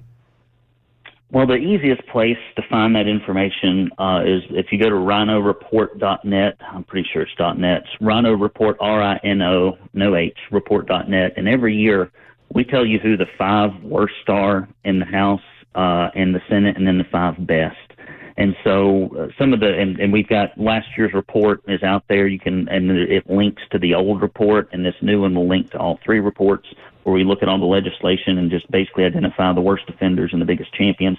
You got like Janice Bowling, Jody Barrett, Brian Ritchie, who's actually running for an open Senate seat, which I hope he gets. You've got folks who Frank Nicely's been pretty consistent. We disagree on a few things. Mark Pody. We've got Gino Bulso. Of course, I always tell them, if you're being attacked by the Tennessee Holler, you're doing a good job. Fair enough. And so we've got a bunch of them. Not a bunch. I'd say we probably got 15 to 20% of people up there that are really conservative, that are fighting for conservative values. But here's the issue, Mr. Hand. When you decide that you want to stop illegal immigration, it immediately puts you in opposition with Republican leadership. Cameron Sexton and Randy McNally have done nothing significant to prevent illegal immigration, nor has Bill Lee. They've all made it worse. And as soon as you start making noise about illegal immigration, like Bruce Griffey did before he left the legislature, they relegate you to political obscurity, strip you of your committees, and your bills will be killed. For example, it's just like the same situation we had a piece of legislation that would have banned gay pride flags in Tennessee. Yep. And Randy McNally voted against it with the Democrats, and then almost every Republican senator, with a few that were out of town, just were in the room and didn't vote, or took a walk and didn't vote. And so when you have people in the Senate who won't even defend the innocence of children in Tennessee schools, you know the corruption runs deep. So I guess before we close, Brandon Lewis with TennesseeConservativeNews.com, what are some action items for your average everyday citizen that we can do and start doing today to kind of right the ship? So here they are. I always tell people that I can tell if you're conservative or not by looking at two things. That's your checkbook, and I can look at your calendar. And if all you do is consume conservative content, Fox News, talk radio, podcasts, books, but you don't do anything, it's almost pointless. And so I tell people there's a few things you can do. Number one, find a conservative candidate or a cause and write them a check. If it doesn't hurt a little bit, it's probably not enough. If you don't wince when you write the check, it's probably not enough. Find somebody, get behind them financially. Don't be cheap. Don't be an armchair warrior. And then knock on doors, call people, host fundraisers, make phone calls, mail notes, write op-eds. All this measurable stuff is important, and inputs equal outputs. And people are like, they need to change something. We need to change something. No, I'm sorry. You need to change something. You need to do something, because your government's not going to get any better if you don't invest any time or money into it. So we could go find a local candidate, go find a local cause, get behind them with your time and your money, and let's change the face of the legislature, and we can protect Tennessee and make it red again. Amen to that. Brandon Lewis with TennesseeConservativeNews.com. Brandon, thanks for coming on the show today, man. I really appreciate you. Thank you, sir. You're very kind. Yeah, anytime, Brandon. It is 11:22 on Super Talk 99.7 WTN.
Checking traffic, got some road work with only one lane open, 40 eastbound right before Bellevue. That is stop-and-go traffic starting at the Cheatham-Davidson County line. Then in Williamson County, we've got road work blocking the right 2 lanes of 65 southbound at McEwen Drive. The timeline for potentially severe weather in Middle Tennessee is expanded. A scare at Republican Party headquarters in D.C. today, and NASCAR fight fallout coming up at 11:30 on Super Talk 99.7 WTN. Did you see the video of that fight? Yeah.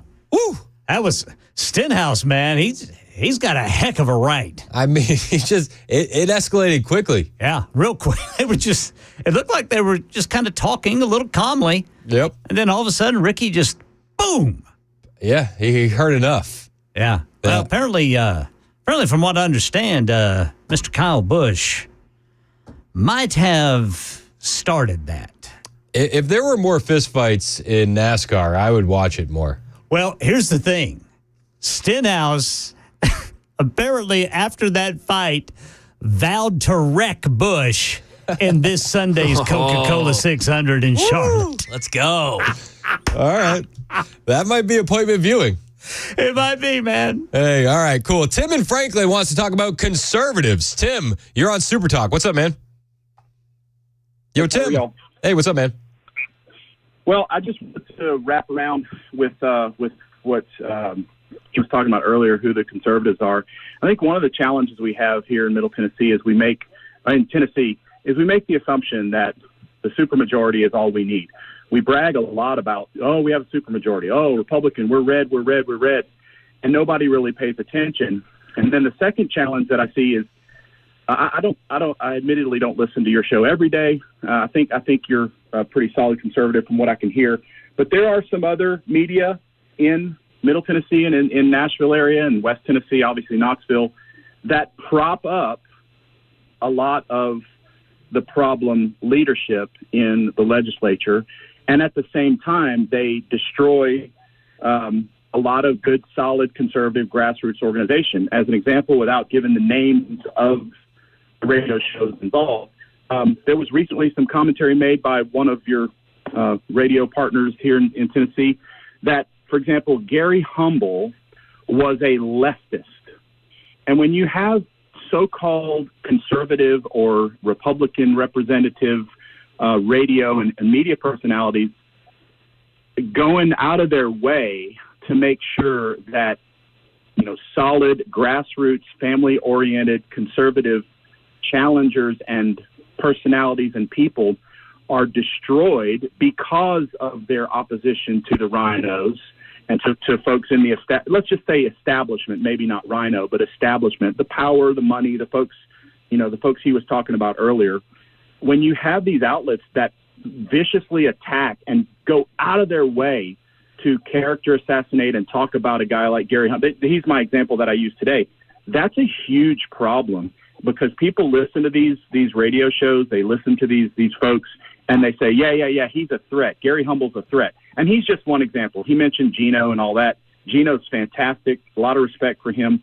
But I think that's a huge problem in the media. We've got a conservative, quote unquote, or a Republican media establishment that's at work actively trying to destroy the folks that your guest earlier was actually talking about, who might be part of the solution to some of our problems. I mean, I think when you're a conservative, though, and you put yourself into this ring, like Gary Humble, for example, or even myself, like we all get attacked. It doesn't matter who's doing the attacking.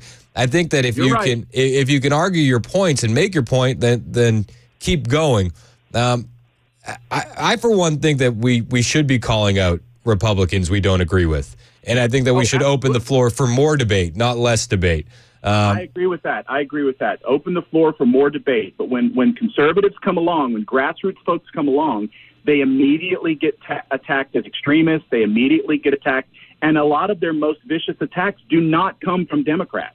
I'm not talking about sheer disagreement. Like, for example, I disagree or whatever on the school choice, how it should be done. We agree that there should be school choice, but we disagree on how. that's fine. Let's disagree on that. Let's disagree on COVID. Let's disagree on things.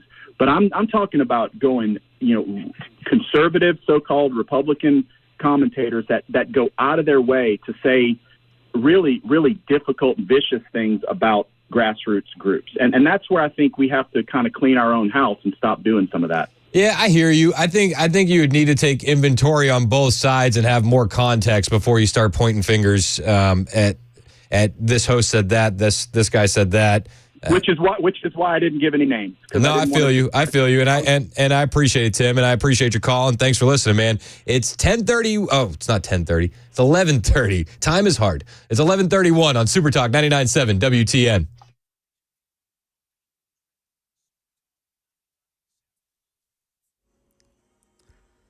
I'm Ken Weaver with your top stories, and now the National Weather Service has widened the window for the potentially severe weather today from 3 p.m. to 11 p.m. in Middle Tennessee.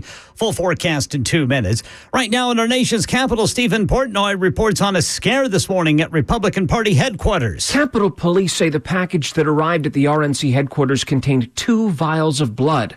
A department spokesperson said the source of the package and its contents are both under investigation. The incident led to a 90-minute-long lockdown of the Republican committee headquarters just steps from the Cannon House office building on Capitol Hill. NASCAR news. Ricky Stenhouse Jr. has been fined $75,000 for punching Kyle Busch after the All-Star race. Stenhouse was angry after Busch seemingly deliberately wrecked him on the second lap. Stenhouse during the fight vowed to wreck Busch this Sunday during the Coca-Cola 600 in Charlotte. That's the latest news. Weather is next. I'm Ken Weaver, WTN News. Thank you, Ken. Hey, it's Chris Hand here. I'm technically sort of the newbie from WTN at the Glock store in the Shoot 270 ranges, or I was for a while. Not anymore. Had my first training session at the Glock store a couple weeks back. Awesome. Have you seen these Shoot 270 rooms yet? No lanes, no pains. It was just me and my private instructor, Kevin, in a private room. Incredible. I've never trained like this. I learned more about shooting in that 1 hour than I've learned in all of my lane range sessions put together. This exact same thing can happen to you at the Shoot 270 rooms at the Glock store. It's incredible. Have you experienced these? They're only at the Glock store, and if you haven't seen them, June 1st is going to be a great day to check them out. On June 1st, it's a Saturday, their 4th annual open house is happening from 10 to 2. You've probably seen the billboards. I see the billboards when I come in every single day, and I see the Glock that they're giving away at the open house, which is gorgeous, worth $1,700. I know you've probably seen it on 24 or whatever highway you come in on, but they're giving away thousands of dollars worth of great raffle prizes at their open house on June 1st.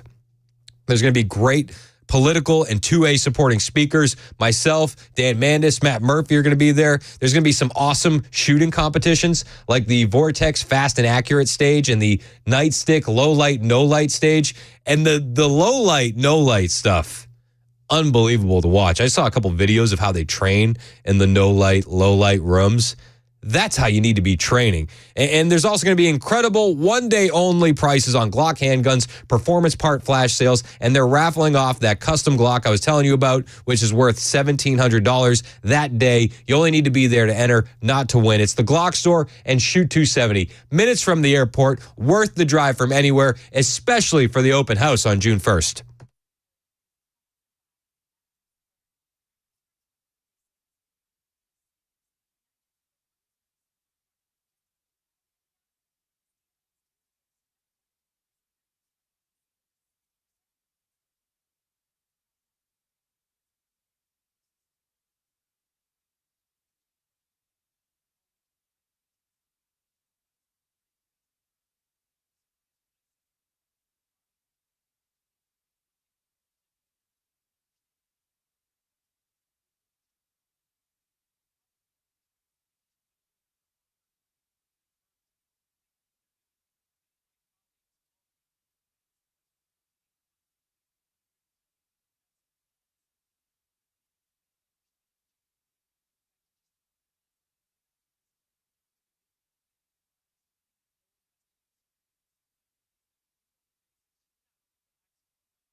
11:38 on Super Talk 99.7 WTN. My name is Chris Hand. You can find me on Twitter, True Social, Instagram at Chris Hand on air. Hit the follow button. I will follow back. Thanks again to Brandon Lewis, TennesseeConservativeNews.com, for coming on the show. Great guy. Big fan of what he's doing over there.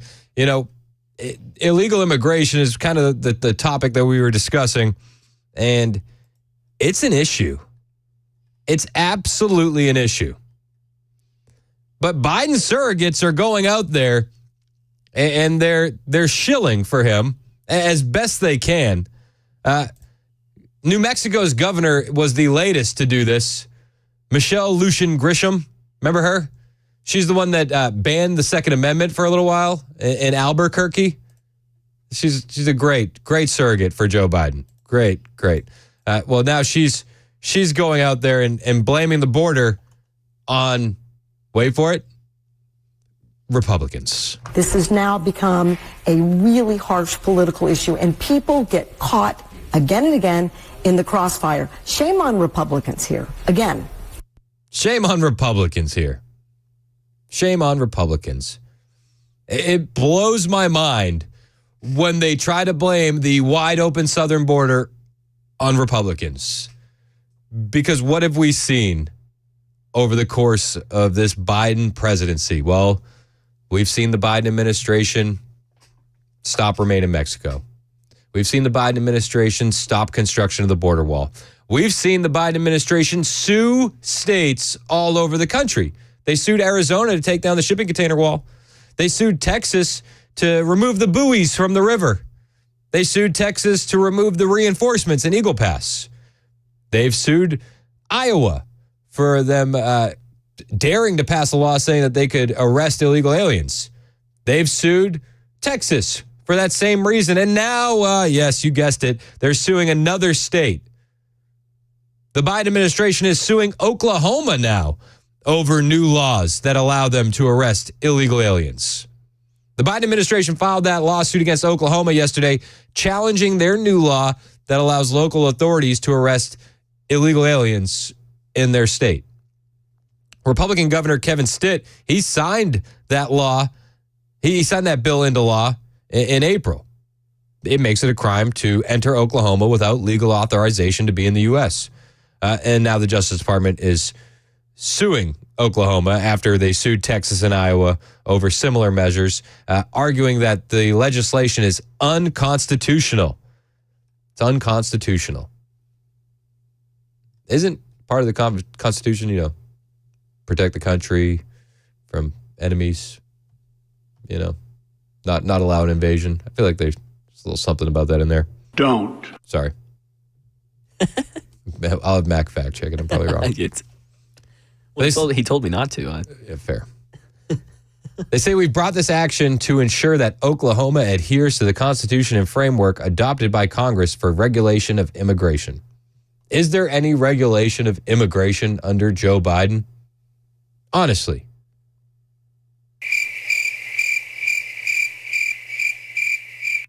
Not everybody at once. But she's going out there. She blames the New Mexico governor, blames Republicans. And then she also says this. When the entire country says we're all border states, no, we are not all border states. We're not all border states. That's interesting. That's news to me because, they just, when we talked with Brandon Lewis, we talked about how they flew a plane of illegal aliens from New York to Memphis. So wouldn't that mean we're all border states? I feel like that means we're all border states. She'll go out there. She'll tell you that that's not true. But we know what time it is. And all you have to do is look at the news. Look for the news is probably the better way to put it, because the news and the mainstream media aren't covering this. But even Biden's own DEA, Drug Enforcement Agency, admits that Mexican cartels are operating in all 50 states. So we have Mexican cartels in all 50 states, but the governor of New Mexico, Michelle Lujan Grisham, says, when the entire country says we're all border states, no, we are not all border states. Well, I mean, explain to me why the cartel is in all 50 states. In its 2024 National Drug Threat Assessment, the DEA revealed that Mexican cartels are operating in all 50 states and have been at the forefront of the dangerous shift from plant-based to synthetic drugs. Pot to fentanyl, in layman's terms. The two most powerful and ruthless cartels, the Sinaloa and the Jalisco, essentially control the flow of illicit drugs in the United States via their worldwide organized criminal networks. According to the DEA, while states bordering Mexico are the hardest hit, others, which are further inland, Colorado, North Carolina, Illinois, New York, have seen more than their fair share of cartel activity. And we even have cartel activity in Alaska and Hawaii. When the entire country says we're all border states, no, we are not all border states. Some of us are border islands. So maybe that's what she meant.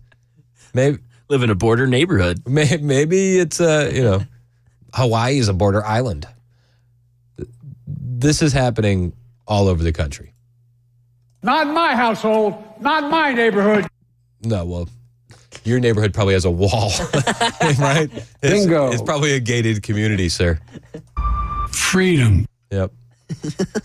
It's not just the drugs. Like, human trafficking is happening because of this, too.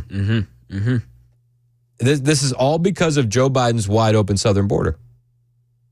Human trafficking at crazy rates. Crazy rates. And who's doing the human trafficking? Oh, the cartels, which are operating in all 50 states. Post Millennial had a story about a 17-year-old girl who was rescued from a human trafficker in California. Luckily, this poor girl was smart enough to text 911 and ask for help. She texted 911. It was May 9th. 31-year-old Gerardo Cruz from Veracruz, Mexico, was arrested in California. Police charged him with human trafficking because his 17-year-old victim texted 911 asking for help. In a press release, Detective Chris Dyer said the girl had been trafficked out of Mexico about 2 months ago. She sent a plea to help to 911 in Spanish, which was able to be translated into English, and they rescued her. Thank goodness. They said the victim did not know where they were, but were able to identify landmarks and other identifiable information. Simultaneously, as the call taker was engaging with the victim, other members of the communications center team were successful in giving real-time information to deputies responding to the search. It took the deputies about 20 minutes of searching the area before they located the girl. And on Monday, this individual, Gerardo Cruz, was arraigned on charges of human trafficking, forcible rape, lewd acts upon a child, sexual penetration with force. He remains in custody on $500,000 bail. Now, while this is good that they rescued this poor girl, how many stories like this are happening every single day where the children aren't being rescued because of Joe Biden's wide open border? Because Joe Biden has allowed the cartel to expand and operate in all 50 states. And they demonize Trump when he says, I'm going to go in and take out cartel leaders. They say, you can't do that. That's too harsh. But human trafficking is happening in every state in our country. Kids. And Biden surrogates will get up there and tell you. When the entire country says we're all border states, no, we are not all border states. No, but we're all seeing the impact of what's happening at the border every single day. Taylor Hanson of Tenet Media had a really good expose on this, talking about how easy and lucrative it is for Americans to aid cartels in human trafficking of illegal aliens. And he goes through this. He's a Tenet Media reporter, Taylor Hanson. He's one of the guys that was really doing a lot of footage in the Phoenix airport after America Fest when we saw the illegals flying all over the country. He's reported that he had set up a human smuggling transaction with a cartel member as part of an undercover operation to expose how American citizens are also colluding with the cartels to smuggle illegal immigrants into the country. And he reveals that it's happening on social media. TikTok, Snapchat, Facebook, Instagram, dating apps, they're all used by the cartels to recruit American citizens into their smuggling operations. Hansen has a long history of covering this stuff. And Hansen's one of the guys that revealed that Catholic Charities have also been involved in aiding illegal immigrants in their journey north. You know, it's interesting. The Pope has an interview on 60 Minutes with CBS coming up this weekend. And the Pope is being asked about the border. And this is what he says. You know, they frame it. Texas is trying to shut down the Catholic Charities, but the Catholic Charities are aiding in human smuggling and bringing illegal aliens north. This Sunday, 60 Minutes will air Norah O'Donnell's extraordinary conversation with Pope Francis, the first ever interview of a pope with an American TV network. They spoke about a lot of different things, including the migrant crisis here in these United States. I grew up in Texas, and I don't know if you've heard, but the state of Texas is attempting to shut down a Catholic charity on the border with Mexico that offers undocumented migrants humanitarian assistance. What do you think of that? What a setup of a question. What a loaded question. How could they do that? They're aiding and abetting in human trafficking. That is madness, sheer madness. To close the border and leave them there, that is madness. You got any extra rooms at the Vatican? Honestly. Why is it always America that has to take in the world's refugees? The migrant has to be received. Thereafter, you see how you're going to deal with them. Maybe you have to send them back. I don't know. But each case ought to be considered humanely, right? Yeah. I think each case should be considered humanely, and we should humanely deport them back to their country of origin. It's 11:50 on Super Talk 99.7 WTN.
11:57 on Super Talk 99.7 WTN. My name is Chris Hand.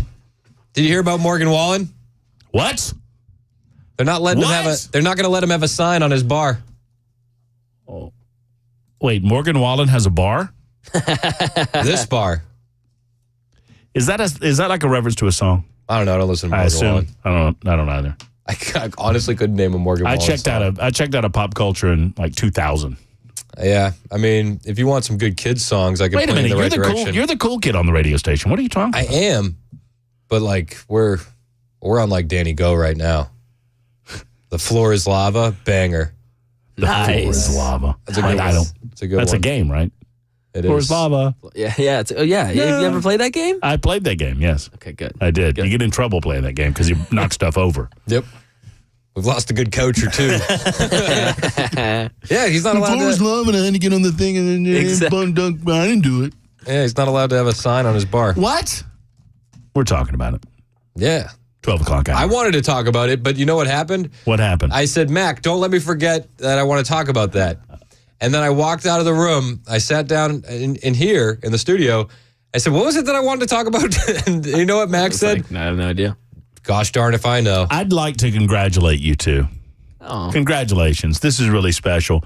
A good host-producer relationship is very much like a marriage. And you sound like an old married couple. What was it we're going to watch tonight? What are we doing? Watch tonight? I can't believe we missed that show. I told you to remind me. We do everything together, including forgetting topics. You ever not yell, but you ever accuse your wife of forgetting to remind you of something? Oh, yeah. All the time. How am I supposed to remember if you don't remind me? Well, I forgot too. I did the exact same thing that you did, and you're yelling at me for it. Yes. Yep. That's exactly right. Makes sense. That's how the cards fall. There will be some yelling. You got yelling coming up? There's going to be yelling. What do you got planned for the show? Morgan Wallen is on the way, and Katie Britt and Ted Cruz are trying to pass a piece of legislation that sounds really good but is not, and I'll tell you why coming up in the 12 o'clock. Just Republican things on Super that's Talk right. 99.7 WTN.